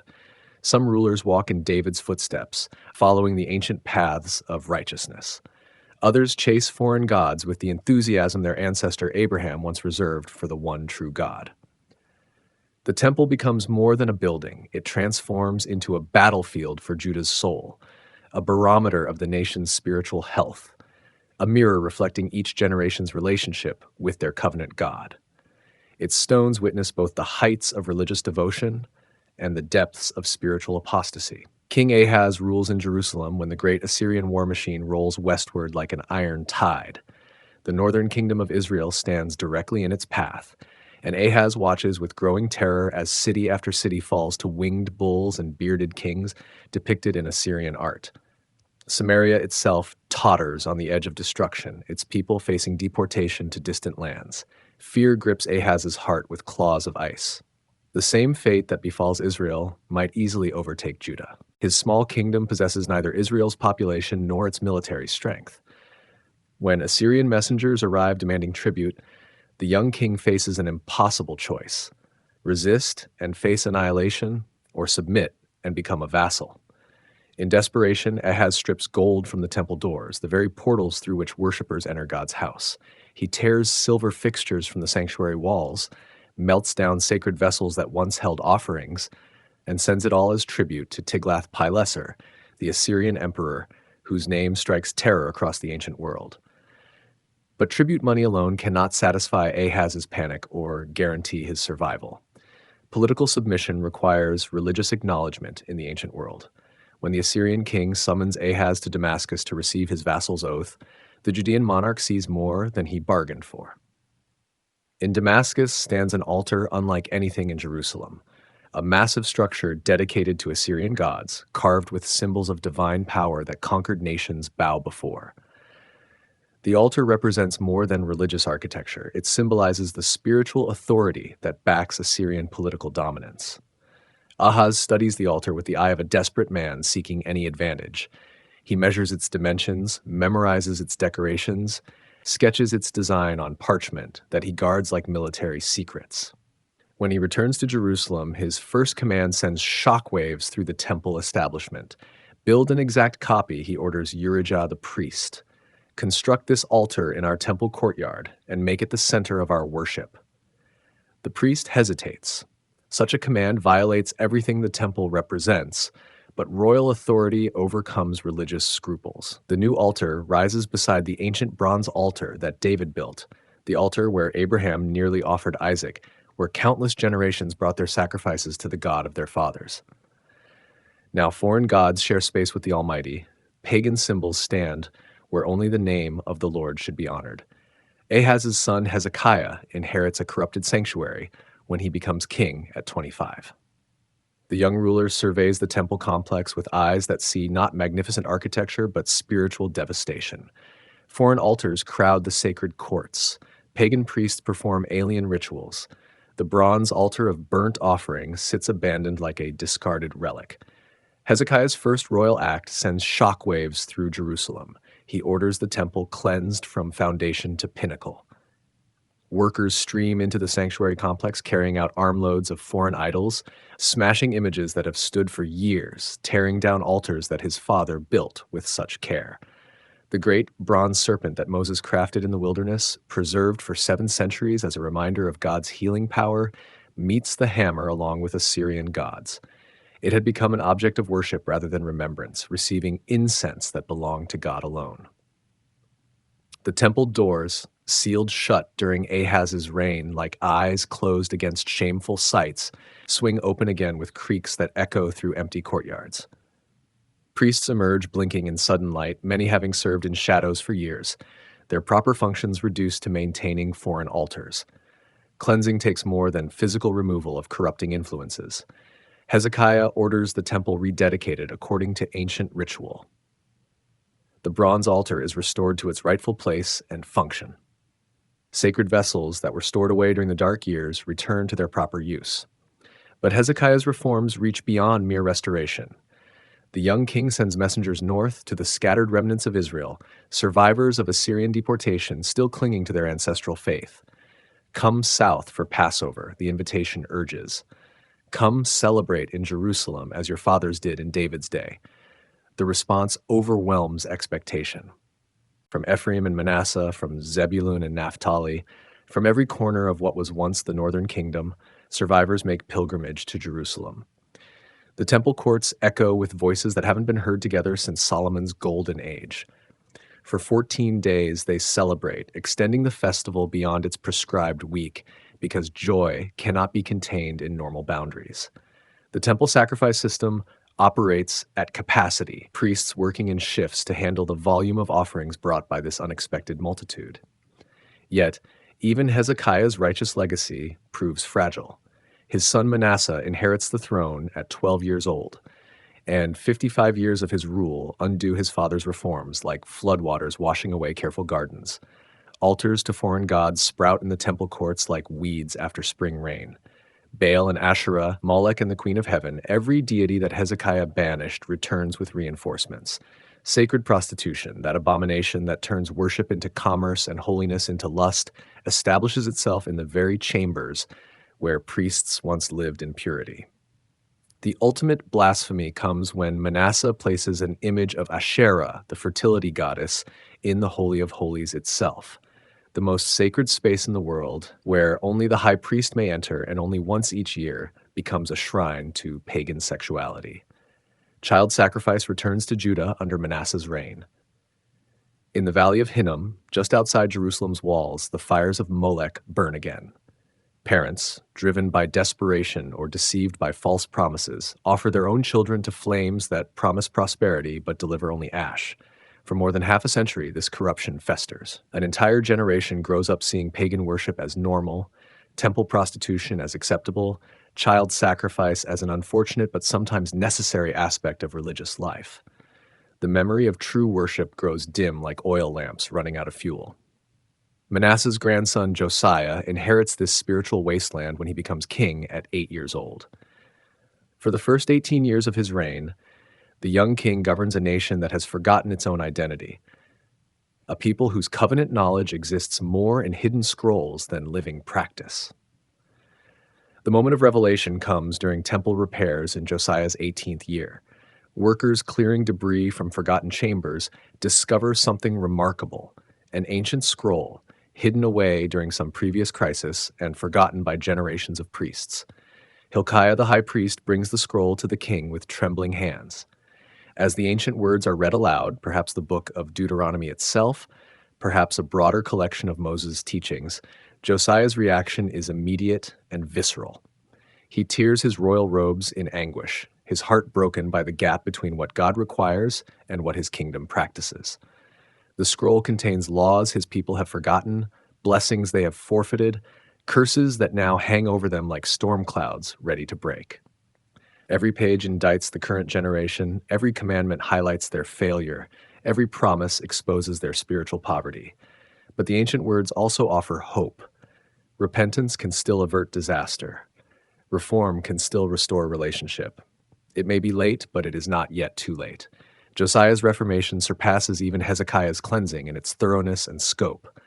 Pagan altars don't just come down, they are ground to powder and scattered like dust. Foreign priests don't just lose their positions, they are banished from the kingdom entirely. The high places that dotted the landscape since Solomon's day, the local shrines that even good kings tolerated, finally meet their destruction. From Dan to Beersheba, every unauthorized altar falls, every competing worship site is demolished. The purification extends beyond Judah's borders. Josiah marches north into what was once Israel's territory, now sparsely populated Assyrian provinces. At Bethel, he destroys the altar Jeroboam built 3 centuries earlier, grinding its stones to powder, burning the Asherah pole that stood beside it. For one brief, shining moment, the temple stands as pure as the day Solomon dedicated it to God's glory. The ancient rhythms of worship resume their proper patterns. Priests function according to Moses' instructions. The people rediscover festivals they had forgotten, ceremonies their grandparents had abandoned. But even as Josiah celebrates his successful reforms, prophetic voices whisper warnings in the Jerusalem streets. Jeremiah, young and earnest, speaks words that chill righteous hearts. The Reformation has come too late. Too much damage has been done. Too many years of corruption have passed. Too many generations have grown up without knowing their God. The cleansing is real but incomplete. It removes external symptoms but cannot heal internal spiritual disease. It restores proper worship but cannot regenerate genuine faith. The temple gleams with renewed holiness, but the hearts of the people remain largely unchanged. Josiah dies fighting Pharaoh Necho at Megiddo, and with him dies the last hope of sustained spiritual renewal. The kings who follow him quickly abandon his reforms. The temple returns to its cycle of corruption and compromise. The cracks that Josiah temporarily repaired widen once again, preparing the way for the final catastrophe that approaches like a storm on the horizon. The Babylonian storm. Dark clouds gather on the eastern horizon like harbingers of judgment. The great Assyrian Empire, which once seemed as permanent as the mountains themselves, crumbles beneath the combined assault of Babylon and Media. Nineveh falls with a crash that echoes across the ancient world, its proud walls reduced to rubble, its winged bulls toppled into the dust. From the ashes of Assyrian dominance rises a new power more terrible than the old. Nebuchadnezzar II ascends the throne of Babylon with ambitions that stretch from the Euphrates to the Mediterranean, from the mountains of Armenia to the deserts of Arabia. His armies march like locusts, consuming everything in their path, leaving devastation where once stood flourishing kingdoms. In Jerusalem, King Jehoiakim watches these developments with the calculating eye of a survivor. The small kingdom of Judah sits at the crossroads of empires, too weak to resist the great powers, too strategic to be ignored. Every decision becomes a gamble with national survival as the stakes. Jehoiakim chooses to play a dangerous game of diplomatic chess. He pays tribute to Babylon while secretly courting Egyptian support, sends ambassadors east while hosting Egyptian advisors, professes loyalty to Nebuchadnezzar while plotting with Pharaoh Necho. The temple treasury, once overflowing with Solomon's accumulated wealth, now empties steadily to fund this precarious balancing act. Sacred vessels that once served only for worship become currency in desperate diplomatic negotiations. Gold that was dedicated to God's glory flows eastward as tribute to pagan kings. Silver fixtures disappear from the temple walls, melted down to buy time and temporary security. The prophet Jeremiah walks the temple courts with tears streaming down his weathered face like rain on ancient stones. His message cuts through the comfortable illusions that sustain false hope. This house you trust in will become like Shiloh, abandoned and forgotten. The holy place itself will fall unless Judah turns from its wicked ways with genuine repentance. The people's reaction to such prophecies burns with righteous indignation. How dare this son of a priest from Anathoth speak against the temple of the living God? This is the dwelling place the Almighty chose for his name, the sanctuary he promised to establish forever. Surely the God who delivered Jerusalem from Sennacherib's siege will never allow foreign armies to desecrate his house. Their faith rests on foundations of sand, political calculations disguised as theological certainty, nationalist pride masquerading as religious devotion. They quote God's promises while ignoring God's conditions, claim covenant blessings while violating covenant obligations. Jeremiah persists despite their anger, his voice growing stronger as opposition increases. He speaks of 70 years in exile, of the temple reduced to smoldering ruins, of sacred vessels carried away as plunder to decorate pagan shrines. He prophesies judgment so complete that subsequent generations will ask in amazement what great sin brought such catastrophe upon God's chosen people. The crowd wants to stone him for such apparent blasphemy. How can God's spokesperson prophesy against God's house? How can one who claims to speak for the Almighty predict the destruction of the Almighty's dwelling place? Their logic seems unassailable, their faith appears unshakable, but both rest on premises that ignore the moral foundations of divine covenant. But Jeremiah's words prove prophetic rather than blasphemous. Young King Jehoiakim inherits his father's rebellion along with his crown, and Babylon responds with the swift efficiency that built their empire. The siege engines that reduced Assyria's mighty fortresses roll across the hills of Judah like iron thunder, their approach announced by refugees fleeing before them. Jerusalem's walls, strengthened by Hezekiah and maintained by subsequent kings, shake under the assault of Babylonian engineering. Battering rams pound the gates, while catapults hurl stones the size of sheep against the ramparts. The city that seemed impregnable discovers the limits of human fortification when confronted by divine judgment. The first deportation begins with surgical precision. Nebuchadnezzar doesn't want to destroy Judah's productive capacity. He seeks to remove its leadership while leaving a compliant population behind. His soldiers select the brightest and best with the eye of talent scouts, princes who might lead future rebellions, craftsmen whose skills could strengthen enemy armies, warriors whose experience could inspire resistance. 10,000 souls march eastward in chains, their feet raising dust clouds that hang over the Jerusalem road like funeral shrouds. Among them walks Daniel, whose visions will sustain his people through the dark decades ahead. Ezekiel the priest trudges beside nobles and artisans, like his mind already receiving the strange prophetic dreams that will reshape Jewish understanding of God's presence and purpose. The temple watches this exodus with golden eyes that reflect nothing but emptiness. Sacred vessels disappear into Babylonian wagons, not yet as plunder, but as security against future rebellion. The message is clear: behave, and these treasures might return. Rebel, and lose everything. Nebuchadnezzar installs Zedekiah as puppet king, a son of Josiah chosen for his weakness rather than his strength. The Babylonian emperor extracts solemn oaths of loyalty, sworn before Judah's God and Babylon's gods alike. These oaths carry the weight of both political necessity and religious obligation. But Zedekiah possesses neither his father Josiah's faith nor his nephew Jehoiakim's courage. He rules by the favor of foreign masters while facing the constant pressure of native patriots who see compromise as betrayal. Egyptian gold proves more persuasive than Babylonian threats, Pharaoh's promises more attractive than vassalage to distant Babylon. The revolt, when it finally comes, surprises no one except perhaps Zedekiah himself. Egyptian encouragement transforms gradual resistance into open rebellion. Tribute payments cease, Babylonian officials find themselves unwelcome, and Jerusalem's walls once again prepare for siege. Nebuchadnezzar's second campaign proves different from the first, longer, more brutal, more complete in its devastation. This time, the Babylonian king comes not to extract tribute, but to eliminate a persistent source of rebellion. The siege machines that once seemed content to batter the walls now seek total destruction. This siege stretches through seasons, then years. Food runs short within Jerusalem's walls, then disappears entirely. Citizens who once lived in comfort fight over scraps of leather boiled for broth. Mothers hide their dead children from neighbors who might take the small bodies for food. The city becomes a charnel house where survival trumps every other consideration. Inside the temple, the priests maintain the daily sacrifice as long as lambs can be found, then as long as doves remain, finally offering whatever they can acquire.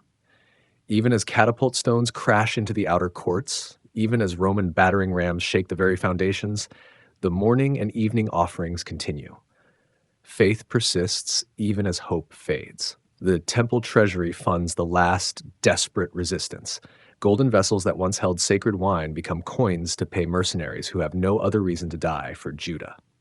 Silver trumpets that once announced festivals are melted down to purchase weapons that cannot turn back the inevitable. When the walls finally fall, they collapse, not just from Babylonian assault, but from the weight of accumulated judgment. The city that rejected God's warnings faces God's wrath. The people who ignored prophetic calls for repentance discover that divine patience has limits. The bronze pillars that flank the temple entrance, Jachin and Boaz, meaning he establishes and in him is strength, are broken apart and carried eastward as scrap metal. The irony cuts deeper than Babylonian swords. The symbols of God's establishment and strength become testimonies to human rebellion and divine judgment. Fire consumes the house that took 7 years to build, that stood for over 4 centuries as the center of Jewish worship, that represented everything the chosen people understood about their relationship with their God. The cedar beams from Lebanon crackle and burn like kindling. The gold overlay melts and runs like tears down the stone walls. The unthinkable has happened. The impossible has become inevitable. The dwelling place of the living God lies in ashes, and the God who once promised to dwell there forever has departed like smoke rising from the ruins. Exile and echoes. Beside the rivers of Babylon, the exiles sit in stunned silence, their tears joining the ancient waters that flow toward distant seas. Their harps hang from willow branches like broken dreams, their voices stilled by grief too deep for song. The mocking voices of their captors echo across the water. Sing us one of the songs of Zion. Entertain us with your religious music. But how can they sing the Lord's song in a foreign land? How can voices trained for temple worship perform like street musicians for pagan entertainment? The very request reveals the gulf between those who understand sacred music and those who see it merely as cultural curiosity. The temple is gone, reduced to blackened stones and bitter memory, but its absence burns brighter in exile hearts than its presence ever did in Jerusalem. Old priests who once served at the altar describe the holy furniture to children who never saw it gleam in morning sunlight. Their words paint pictures more vivid than reality, memories more golden than the gold that was. Levites who once led temple choirs teach songs to voices that have never heard their echo from sacred walls. The melodies survive even when the building that gave them meaning lies in ruins. Music becomes portable sanctuary. Rhythm transforms into portable holiness. In Babylon, something unprecedented emerges: faith without a temple, worship without sacrifice, holiness without geography. The exile forces brutal innovation. If God cannot be worshipped in his house, perhaps he can be worshipped in human hearts. If the temple is gone, perhaps the people themselves must become temples. Synagogues appear like flowers after desert rain. Small gatherings where Torah is read and remembered, where prayers ascend without altar smoke, where community forms around word rather than building. These simple assemblies become laboratories for a new kind of worship, testing grounds for portable faith. The Hebrew language itself begins to change in exile, absorbing Aramaic influences, developing new theological vocabularies for experiences that previous generations never faced. How do you speak of God's presence when his house lies in ruins? How do you maintain covenant relationship when covenant signs have been destroyed? Ezekiel the priest becomes Ezekiel the prophet in ways that transform both roles. Removed from temple service by exile, he discovers prophetic calling and displacement. His visions blur the line between dream and reality, between memory and hope, between what was lost and what might yet be restored. In visions that defy description, he sees the divine presence departing Jerusalem before the city's final fall. The glory of the Lord, which once filled Solomon's temple so completely that priests could not stand to minister, rises slowly from the Holy of Holies, pauses at the temple threshold, hovers over the city walls, then disappears toward the east. But more than departure, Ezekiel sees promised return. A new temple, perfectly symmetrical, rises in his prophetic sight like an architectural dream made manifest. This future sanctuary surpasses even Solomon's masterpiece in both size and splendor, its measurements precise to the cubit, its design reflecting divine rather than human imagination. Rivers flow from this visionary temple's threshold, life-giving waters that heal the Dead Sea, transform desert wasteland into garden paradise, bring life wherever they touch. Trees grow along these riverbanks bearing fruit every month, their leaves possessing healing properties, their produce never failing. Ezekiel's vision carries practical implications alongside its mystical imagery. Precise measurements suggest actual blueprints. Detailed floor plans imply future construction.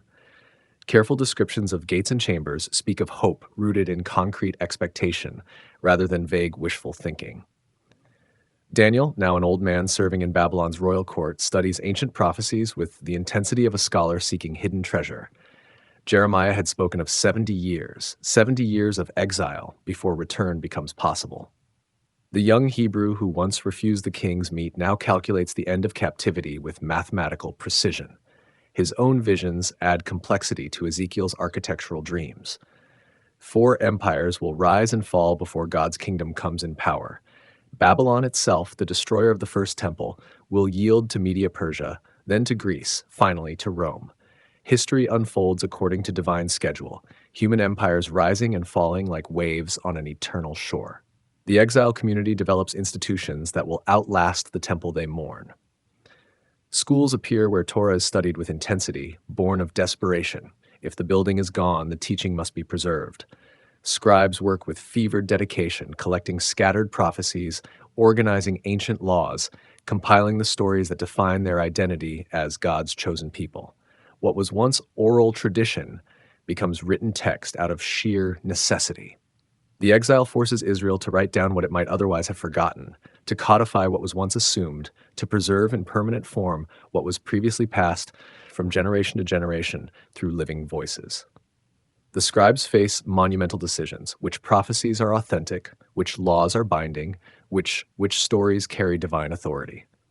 Their choices will shape Judaism for millennia, determining which texts become scripture and which fade into historical curiosity.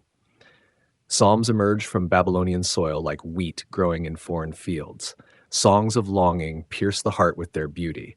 By the rivers of Babylon, there we sat and wept when we remembered Zion. Prayers for restoration rise from broken hearts. If I forget you, O Jerusalem, let my right hand forget its skill.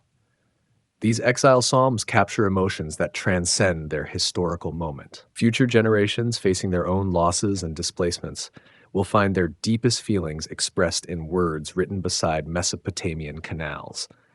Lament becomes liturgy, grief transforms into worship. The temple's absence paradoxically makes its presence stronger in Jewish consciousness.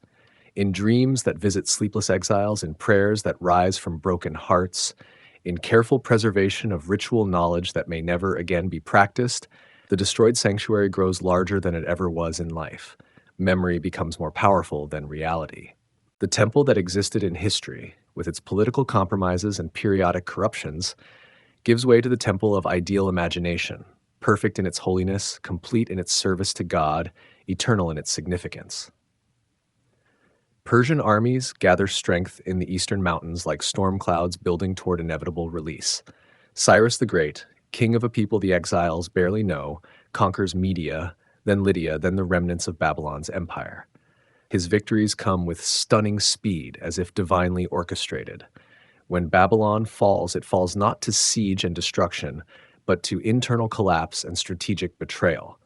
The city that destroyed Jerusalem opens its gates to Persian occupation without a battle. The empire that seemed invincible proves surprisingly fragile when its time ends. Cyrus's first royal decree sends shockwaves through exile communities scattered across the former Babylonian Empire. Let the people of Judah return to their homeland. Let them rebuild their God's house. Let them restore what was destroyed. The impossible becomes inevitable once again, but this time in reverse.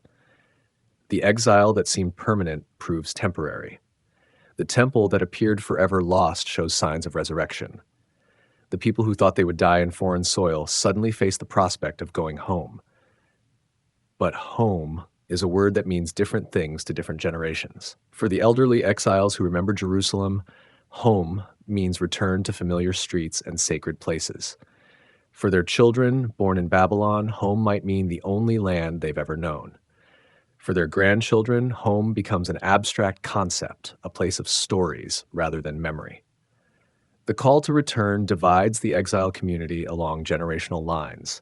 Some pack immediately, eager to see the land their grandparents described in countless bedtime stories. Others hesitate, unwilling to abandon prosperity and security for uncertain adventure in a half-forgotten homeland. The decision becomes a test of faith as profound as any their ancestors faced. Abraham left Mesopotamia for Canaan on God's promise alone. Now his descendants face the reverse journey, leaving Mesopotamian comfort for Canaanite uncertainty. Trusting divine faithfulness across the centuries. Return and rebuilding. The road back to Jerusalem stretches longer than memory, dustier than hope, more difficult than dreams suggested. 42,000 souls gather for the journey, but their number represents only a fraction of the scattered exile population. Many Jews have chosen to remain in Mesopotamia, where they have built successful lives, raised families, established businesses that prosper under Persian rule. Those who choose return carry more than personal belongings. They bear the sacred vessels that Nebuchadnezzar's soldiers overlooked in their haste, the temple treasures that faithful priests hid away before the final siege, golden cups and silver bowls that waited in darkness for this moment of restoration. Sheshbazzar leads the first group, a prince of Judah carrying the royal seal and Persian authorization to rebuild.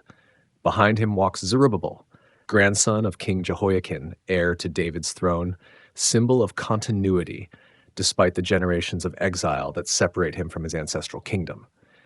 Beside them moves Joshua the high priest, descendant of Aaron, keeper of sacrificial traditions that never quite died even in foreign lands. His knowledge bridges the gap between what was and what might yet be, between the temple that was destroyed and the temple that might rise again. The journey takes months, winding through territories that have changed hands repeatedly during the exile decades. Persian provinces replace the kingdoms their grandparents knew. New peoples occupy lands that once belonged to ancient nations. The world has moved on during their absence. Jerusalem shocks the returning exiles with its desolation. Weeds grow through palace floors where kings once held court. The Temple Mount lies bare except for blackened foundation stones and wild thorns that have claimed the sacred courts. Jackal's Den, where the Holy of Holies once housed the Ark of God. The city walls, broken during the final siege and never repaired, offer no protection against bandits or wild animals. Houses stand roofless, their inhabitants long dead or departed. The Jerusalem of memory bears little resemblance to the reality that greets the exile's return. Yet hope stirs among the ruins like green shoots pushing through scorched earth. These stones remember Solomon's dedication, David's dancing, the countless festivals that once filled these courts with joy. The land itself seems to welcome the exiles home, responding to their return with subtle signs of renewed life. The returning exiles face the fundamental question that confronts every generation: build for themselves first or restore God's house, clear their own fields or clear the Temple Mount, establish personal security or reestablish communal worship. Human nature pulls toward self-preservation, but prophetic voices pull toward divine priorities. Gradually, almost reluctantly, work begins on the temple site. The foundation stones are laid again on the ancient location, each stone placed with prayers and tears, each measurement checked against memories preserved through decades of exile. The ceremony of foundation laying reveals the emotional complexity of restoration. Old men who remember Solomon's temple and its glory weep when they see the modest scope of this new building.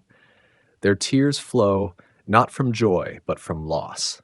This reconstruction cannot match what was destroyed. This second temple will never equal the first in magnificence.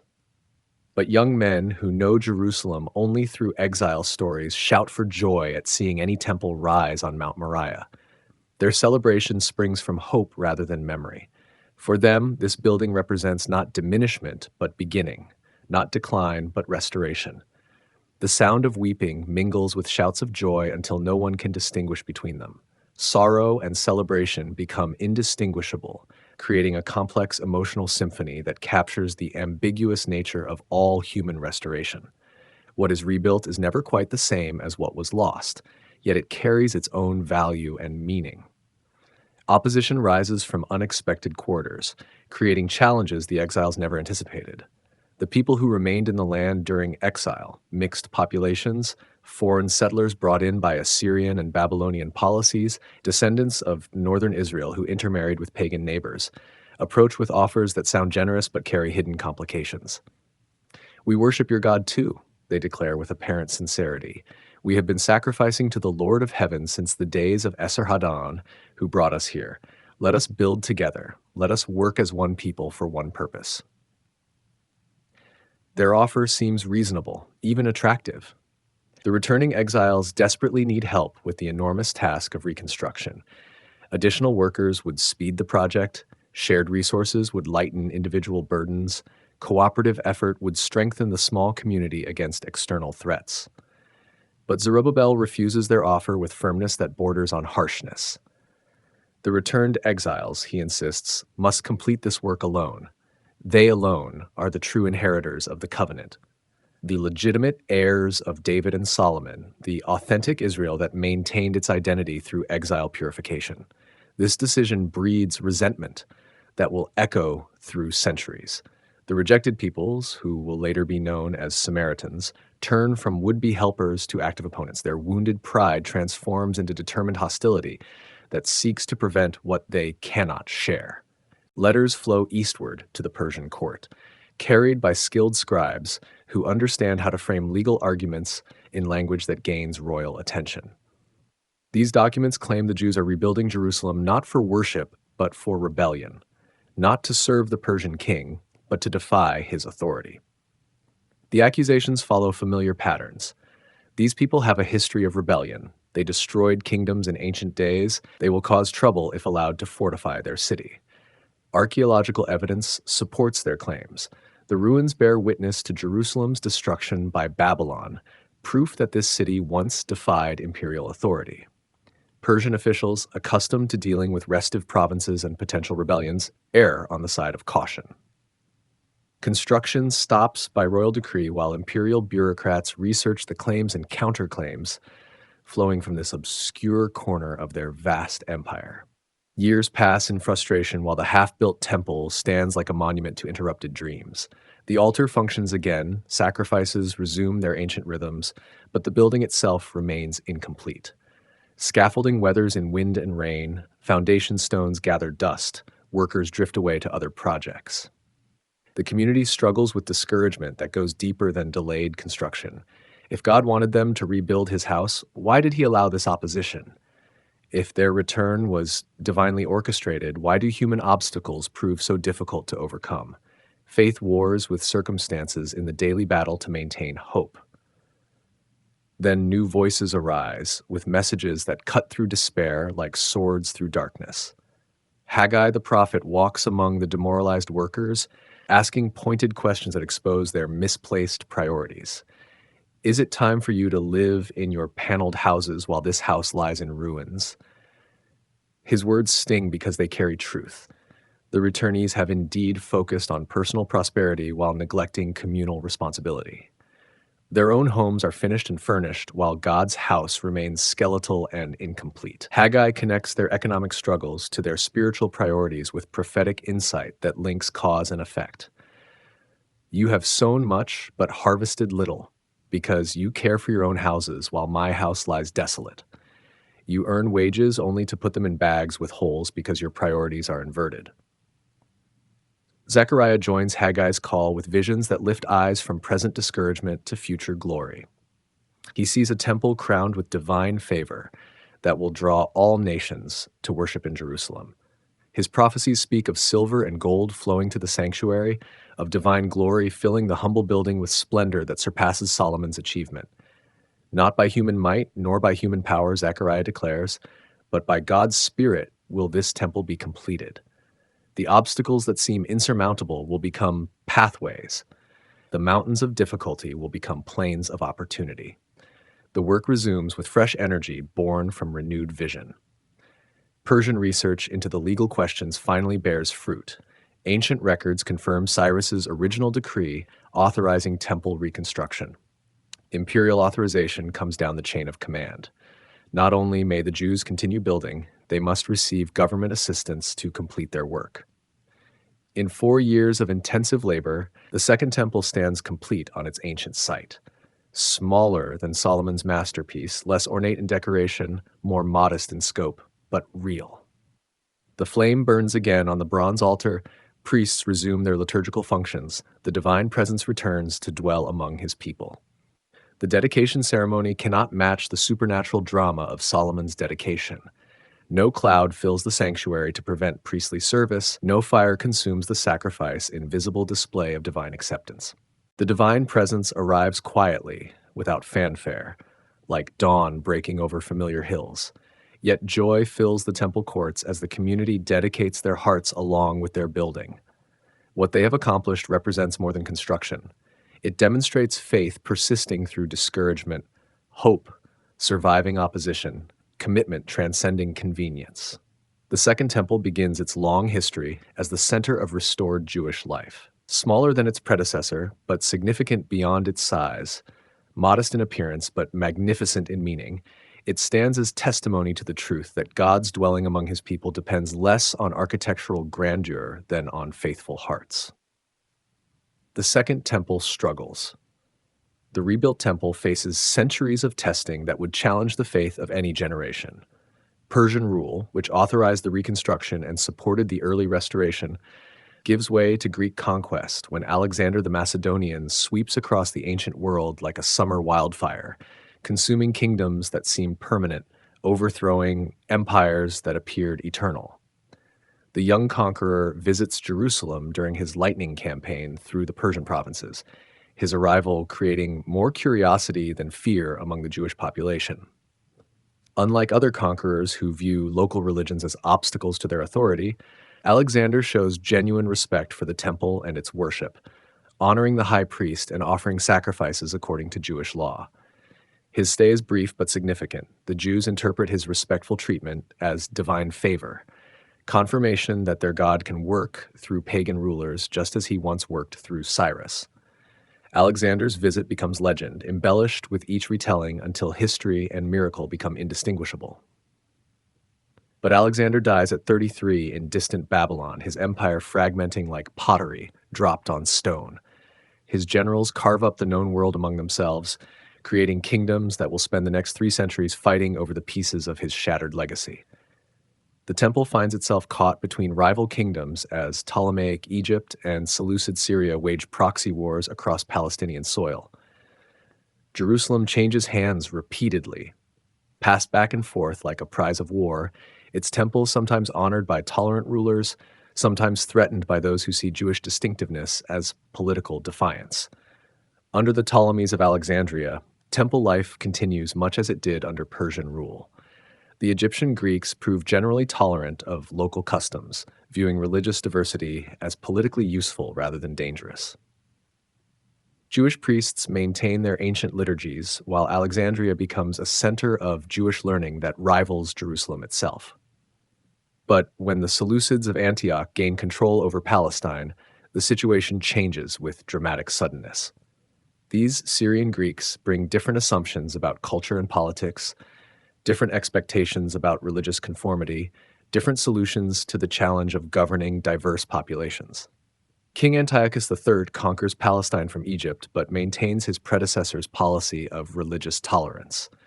The temple receives royal support, priests enjoy traditional privileges, Jewish law governs Jewish communities throughout the Seleucid Empire. The transition seems smooth, almost invisible. His son Antiochus IV, who takes the title Epiphanes, God Manifest, brings radically different ideas about cultural unity and religious practice. Where his father saw diversity as acceptable, he sees it as dangerous. Where previous rulers tolerated local customs, he demands universal conformity to Greek culture and Greek gods. The crisis begins with seemingly small compromises that slip into Jerusalem life, like water seeping through cracks in stone. Greek language becomes fashionable among the wealthy. Greek customs gain popularity among the ambitious. Greek names replace Hebrew names in polite society. Young priests learn Greek rhetoric and philosophy, adopting Greek mannerisms and Greek values. Some even undergo surgery to hide their circumcision when participating in Greek athletic competitions, erasing the physical mark of their covenant to avoid embarrassment in the gymnasium. Jason, brother of the high priest Onias, offers Antiochus a massive bribe for the privilege of transforming Jerusalem into a Greek city, complete with gymnasium and theater.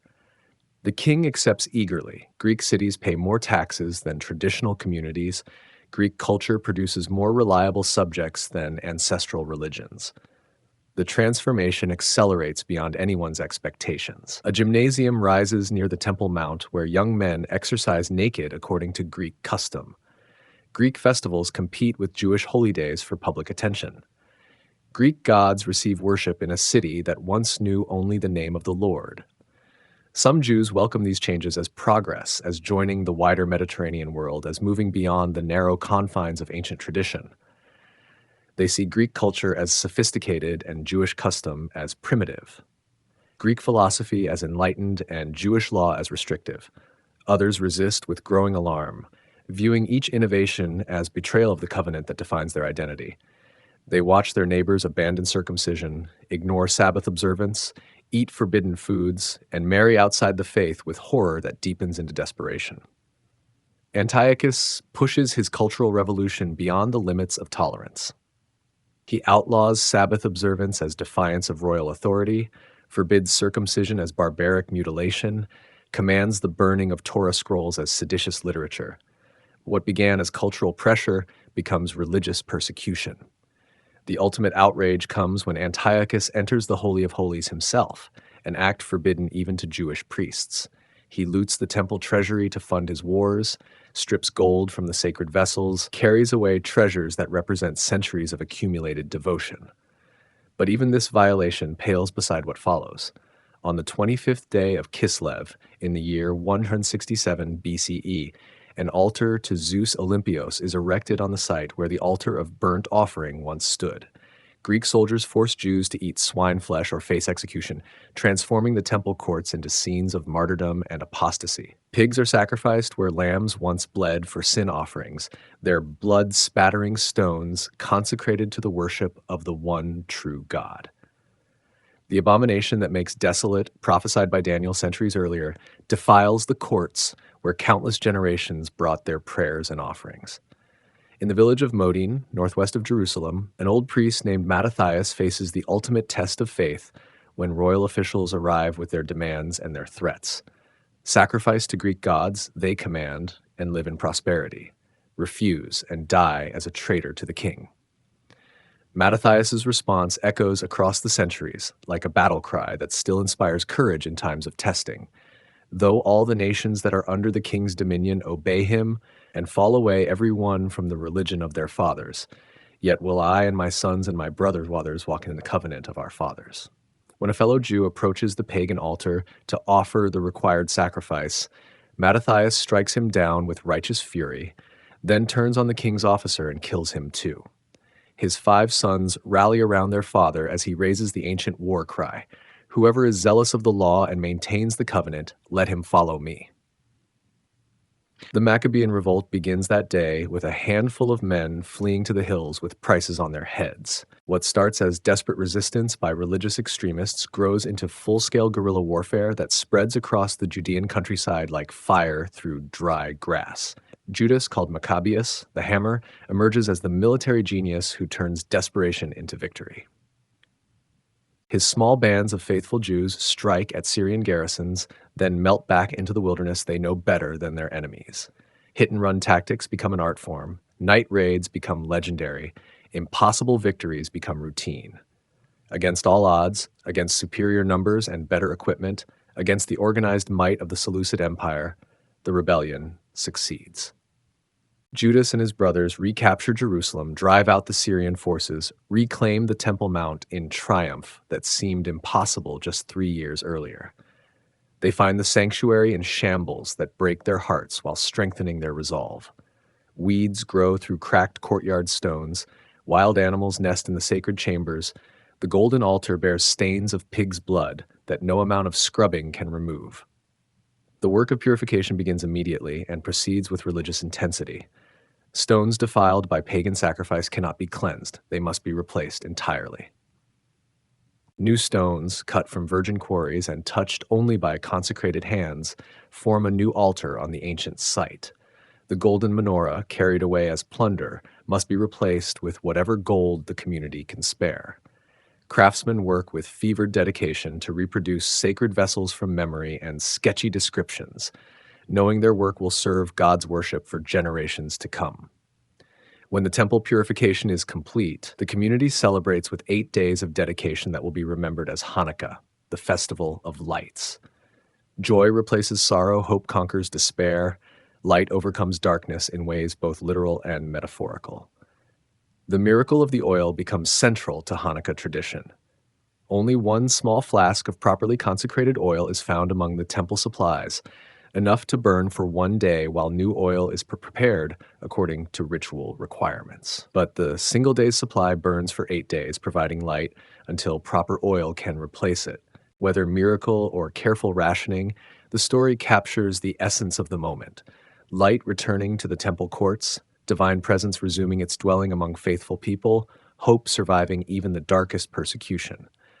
But independence proves fragile as morning mist.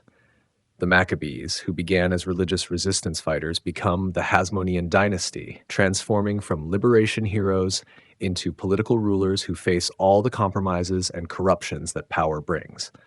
What started as pure religious motivation becomes mixed with political ambition.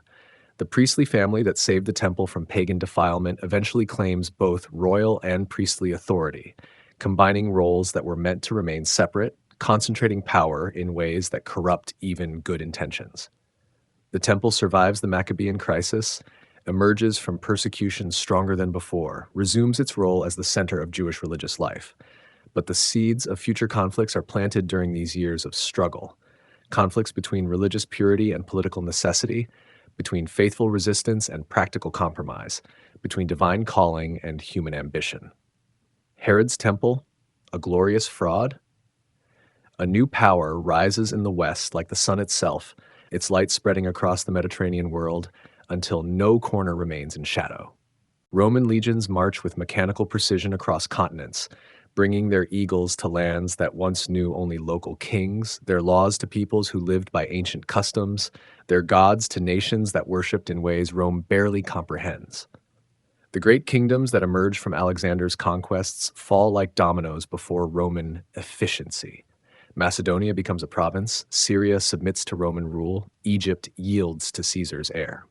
The world that seemed permanently Greek transforms into something Roman, something larger, something more organized and more permanent. Judea, caught in the path of Roman expansion, faces the same choice that confronted countless other nations: submit voluntarily or be conquered by force. The choice seems obvious, but the execution proves complex, requiring rulers who understand both Jewish sensibilities and Roman expectations. Rome chooses its local rulers with the calculating precision that built the empire. They seek men who can bridge cultural gaps, who possess the local knowledge to prevent rebellions and the imperial loyalty to serve Roman interests. In Palestine, their choice falls on Herod, son of an Edomite convert, a man balanced precariously between worlds. Herod's background makes him perfect for Roman purposes and suspect to Jewish eyes. Half Jewish by conversion rather than birth, fully Roman by training and inclination, he understands both cultures without belonging completely to either. His very existence represents the compromises that survival requires in an occupied land. The Second Temple, now standing for nearly 5 centuries, shows the wear of age and the limitations of its modest reconstruction. Compared to the great temples of Rome, Athens, or Alexandria, Jerusalem's sanctuary appears provincial, even shabby. For a king with imperial ambitions, it represents an embarrassing architectural statement. Herod sees opportunity in renovation that will serve multiple purposes simultaneously. A grander temple will win Jewish hearts suspicious of his foreign origins. A magnificent building will demonstrate Roman engineering prowess to visitors from across the empire. A construction project will provide employment for thousands while showcasing his wealth and power. His proposal to Jewish leaders treads carefully on ground made sensitive by centuries of foreign interference. We will rebuild the temple, he promises, in glory that will surpass even Solomon's original masterpiece. But the old structure must come down completely before the new can rise in its place. The priests hesitate, their caution born from bitter experience with rulers who make grand promises but deliver disappointment or worse. What if something goes wrong during construction? What if the new temple remains unfinished like so many imperial projects? Their faith would be left homeless, their worship without proper sanctuary. Herod sweetens his proposal with guarantees designed to overcome religious objections. The new temple will be completely prepared before a single stone of the old building is removed. 1,000 priests will be trained as stonemasons to ensure that only consecrated hands touch the most sacred work. Construction materials will be gathered in advance, plans approved by religious authorities, funding secured from royal treasures. Nothing will be left to chance, no detail overlooked, no sacred requirement ignored. The project will honor Jewish law while demonstrating royal magnificence. Work begins around 20 BCE with preparations that rival military campaigns in their scope and organization. Quarries throughout Judea ring with the sound of hammers as massive stones are cut to precise specifications. Some blocks weigh hundreds of tons, requiring innovative engineering just to transport them to the building site. The temple platform itself must be expanded to accommodate Herod's vision. The original modest area, adequate for the returning exiles' simple building, cannot support the magnificent complex the king envisions. Massive retaining walls rise to contain artificial fill that will double the available space. These retaining walls become engineering marvels that impress Roman architects accustomed to imperial construction projects. Stones fit together with precision that leaves no gaps, held in place by their own weight rather than mortar, designed to withstand earthquakes and siege engines with equal effectiveness. The building that gradually emerges dazzles everyone who sees it, visitor and resident alike. White limestone gleams like snow in the Jerusalem sun, its surface polished to mirror brightness. Gold plates cover the sanctuary facade so completely that looking directly at the building becomes painful at certain times of day. Josephus, the Jewish historian who witnesses the temple in its completed glory, struggles for words adequate to describe its magnificence. From a distance, he writes, the temple appears like a mountain covered in snow. So brilliant is its stone, and so extensive its gold plating. The interior surpasses even the exterior in richness and beauty. Cedar panels line the walls with intricate carvings that rival Solomon's original work. Golden vessels gleam in chambers lit by countless oil lamps. Tapestries woven with precious threads divide the sacred spaces according to ancient prescription. Yet something hollow echoes through this magnificent structure despite its unprecedented beauty. The building bears the unmistakable mark of political calculation rather than spiritual devotion. Herod built it for personal glory as much as divine honor, for Roman approval as much as Jewish acceptance. The irony deepens when one considers the builder's own religious practices. Herod the Great, creator of the most beautiful temple in Jewish history, worships Roman gods as readily as Jewish ones, maintains pagan shrines alongside this Jewish masterpiece, serves political convenience rather than religious conviction. The priests who serve in this golden sanctuary know their patron's heart remains divided. They perform their ancient rituals in chambers more beautiful than any their predecessors knew, but under the patronage of a king whose loyalty belongs to Caesar rather than the covenant.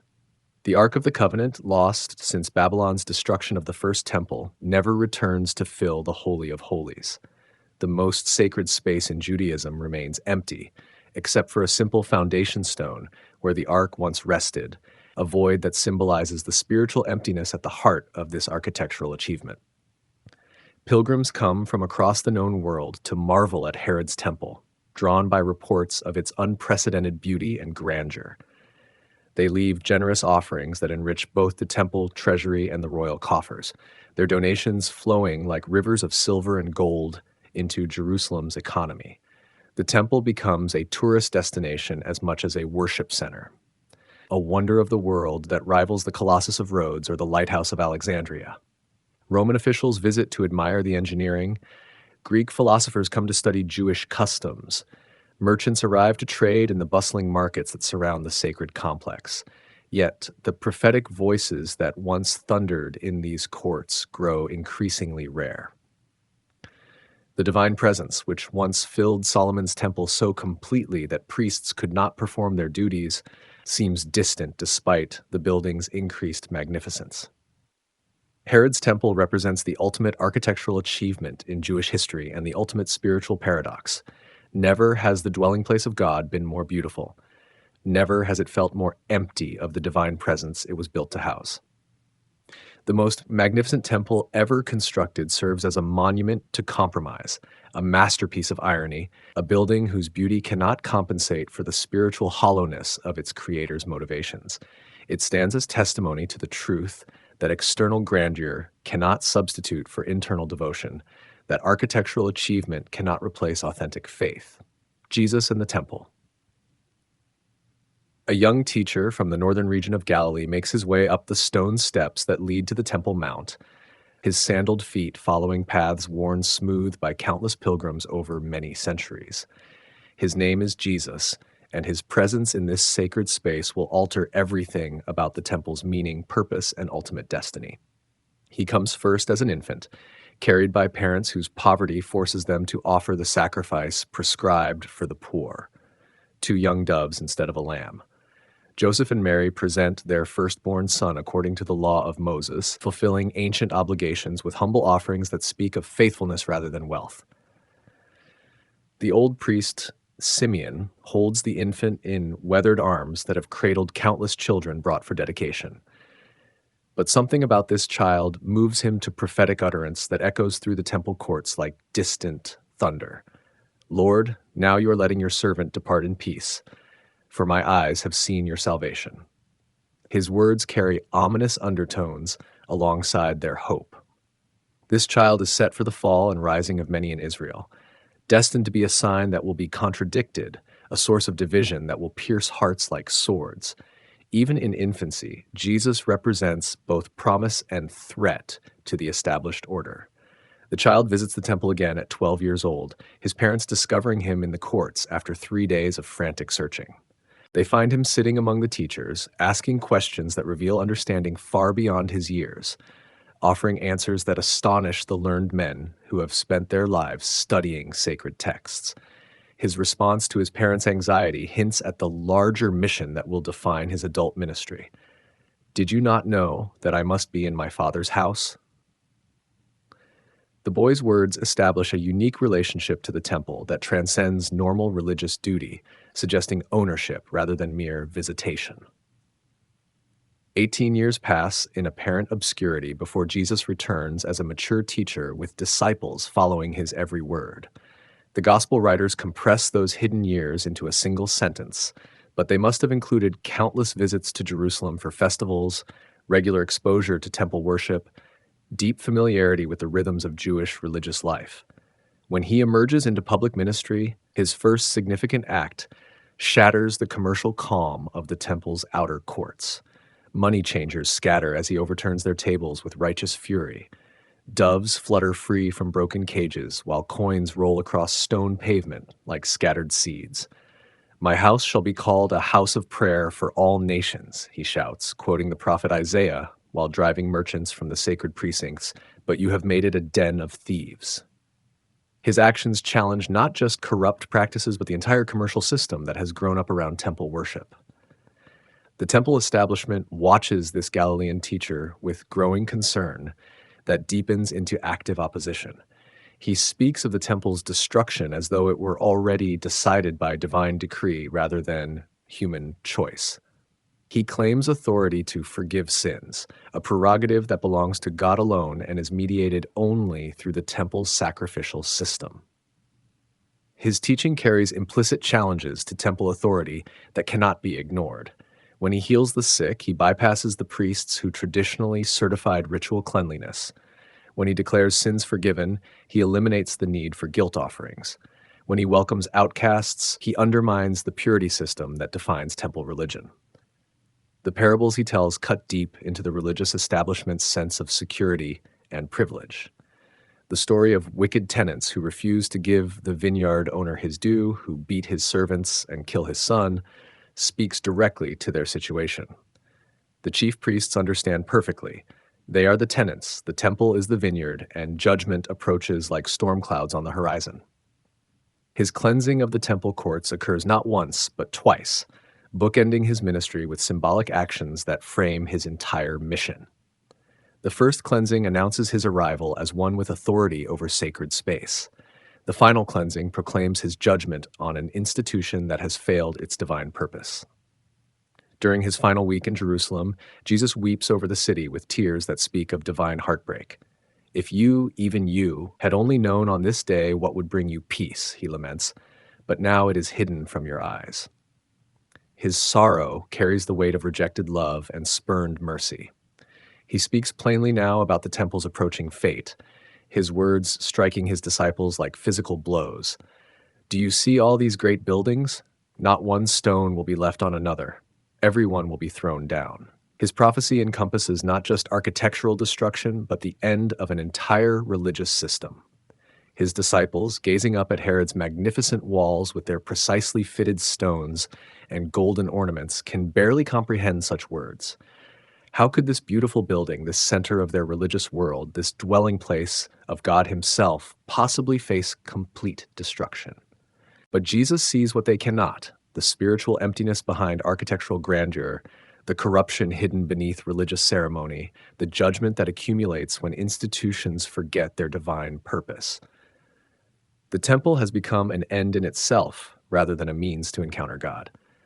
The final confrontation comes during Passover week, when Jerusalem swells with pilgrims and tensions run high between Roman occupation forces and Jewish national aspirations.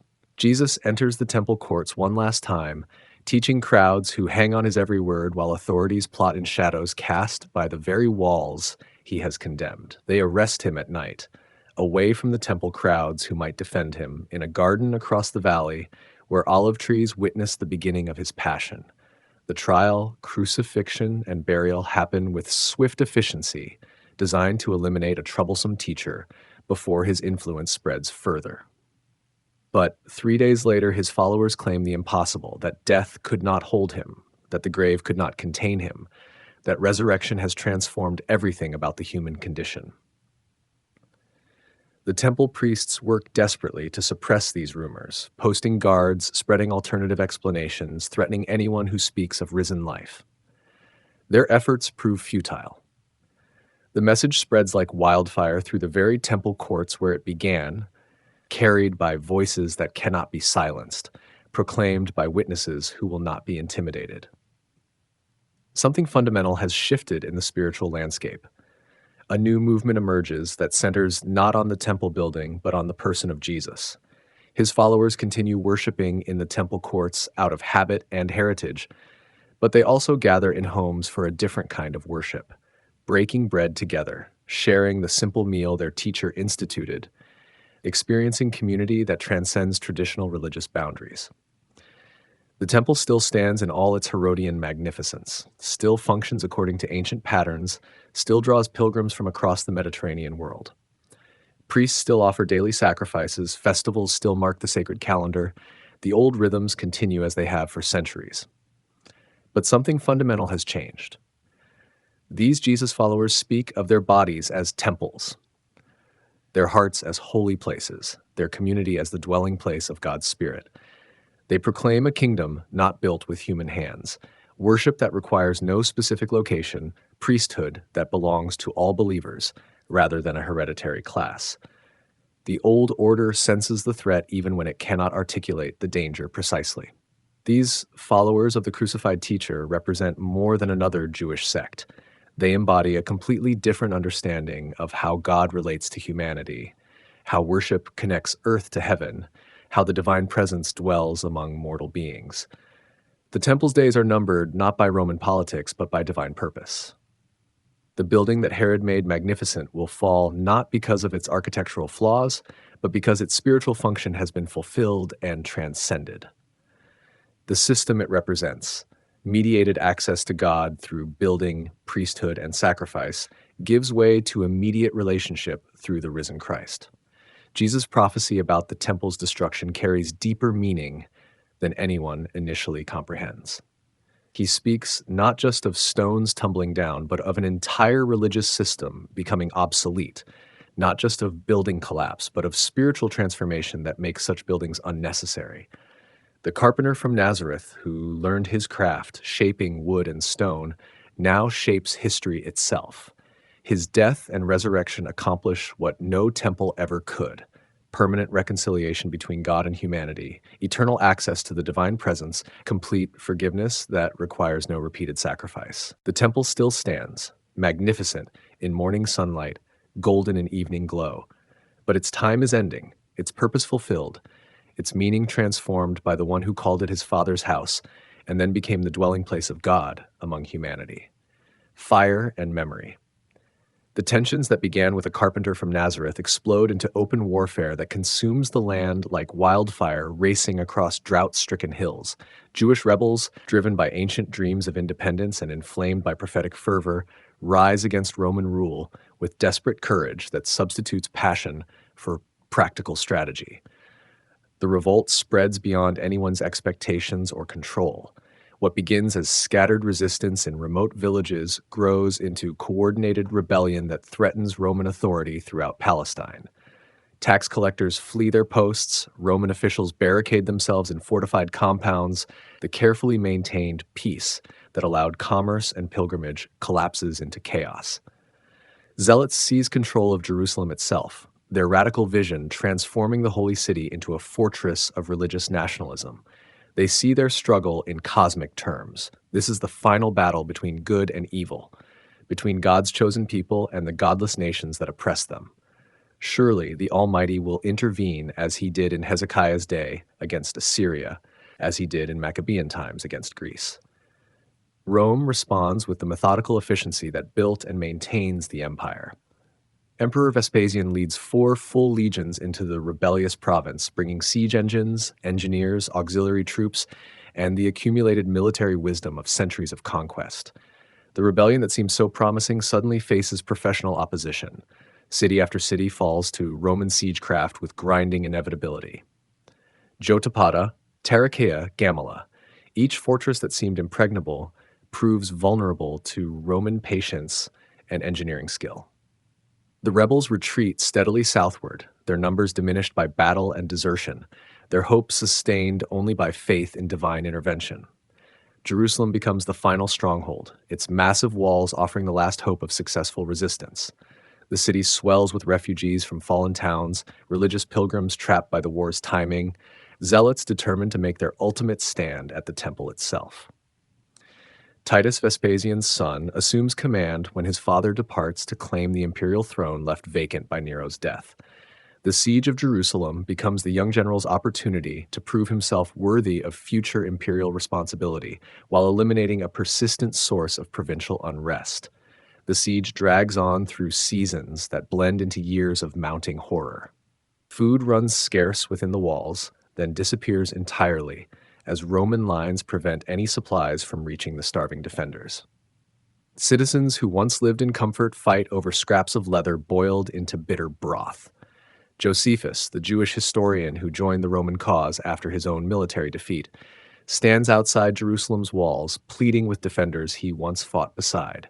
"Surrender now," he cries through the smoke and dust, "and save the temple."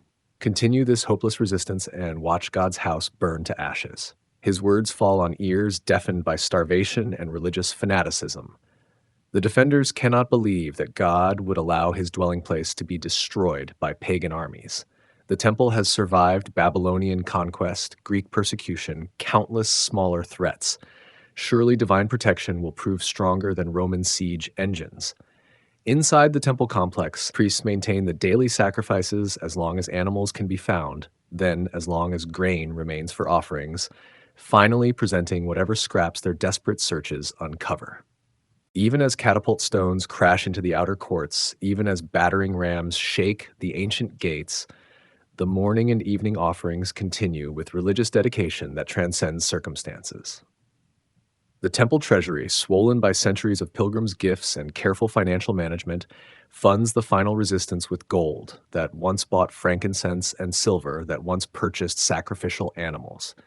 Sacred vessels become common currency. Holy cups transform into payment for mercenaries who have no other reason to die defending Jewish religious independence. Mothers hide the bodies of their dead children from neighbors who might take them for food. Starvation reduces human beings to animals.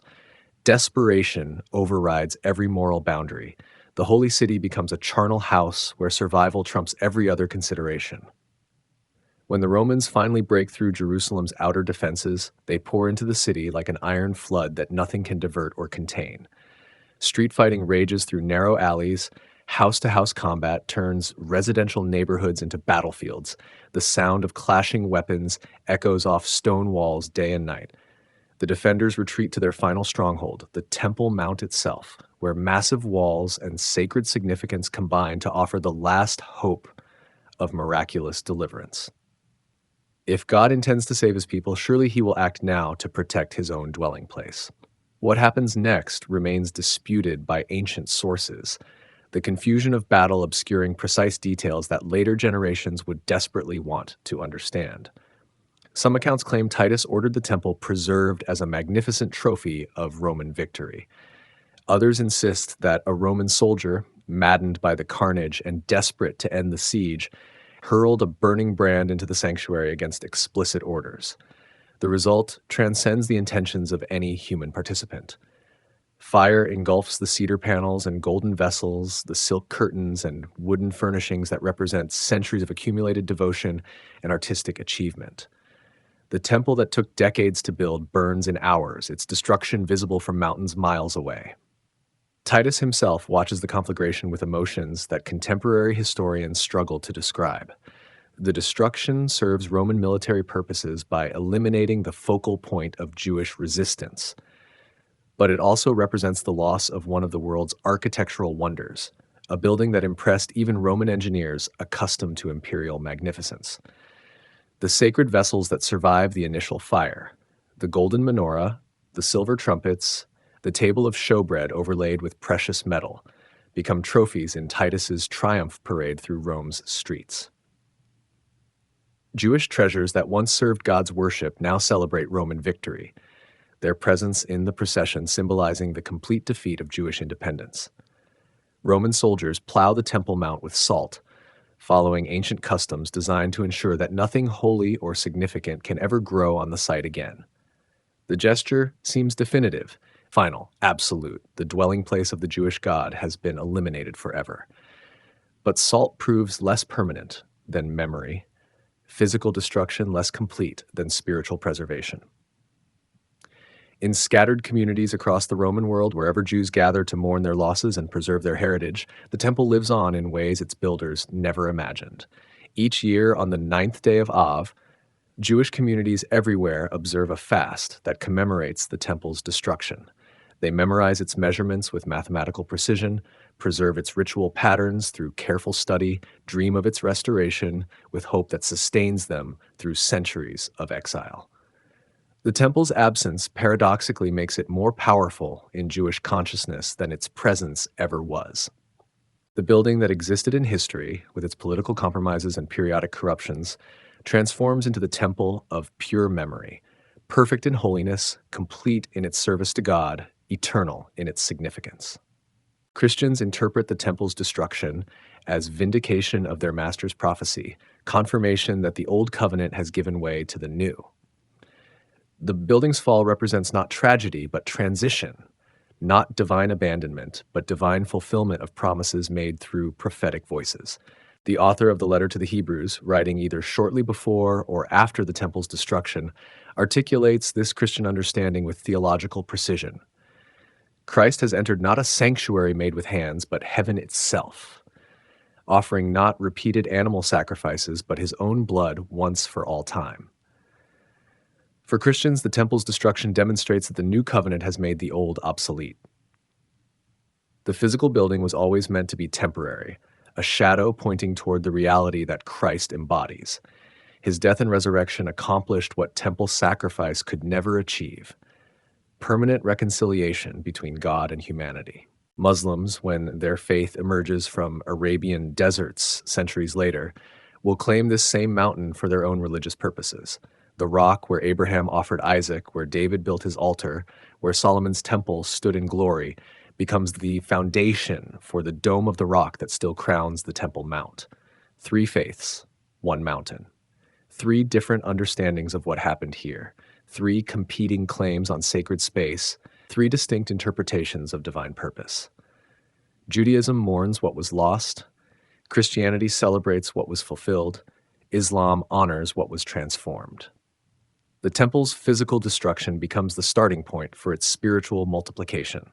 What began as one building in one city becomes countless synagogues preserving its memory, innumerable churches proclaiming its fulfillment, and mosques honoring its significance across the Islamic world. Every synagogue built after 70 CE carries architectural elements that recall the temple's design. The ark that held Torah scrolls echoes the Holy of Holies. The eternal flame remembers the menorah's light. The elevated platform mirrors the ancient altar. Jewish worship preserves temple patterns, even in temple absence. Every Christian church claims to be the temple's successor, not in architectural terms, but in spiritual reality. Paul's letters speak of believers' bodies as temples, Christian communities as God's dwelling place, the church universal as the house God builds from living stones rather than dead rock.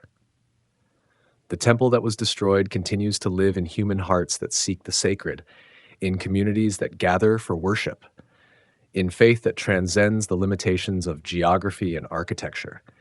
Its influence spreads far beyond the borders of ancient Palestine. Its meaning resonates through cultures that never heard of Solomon or Herod. The story that began with one king's dream of building a house for God concludes with the recognition that God's true dwelling place was never limited to buildings constructed by human hands.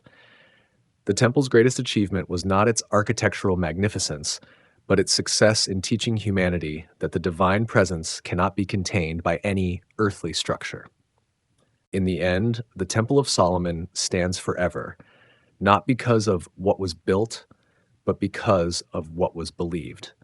Not because of the stones that were laid, but because of the faith that was kindled. Not because of the gold that gleamed, but because of the hearts that sought the sacred.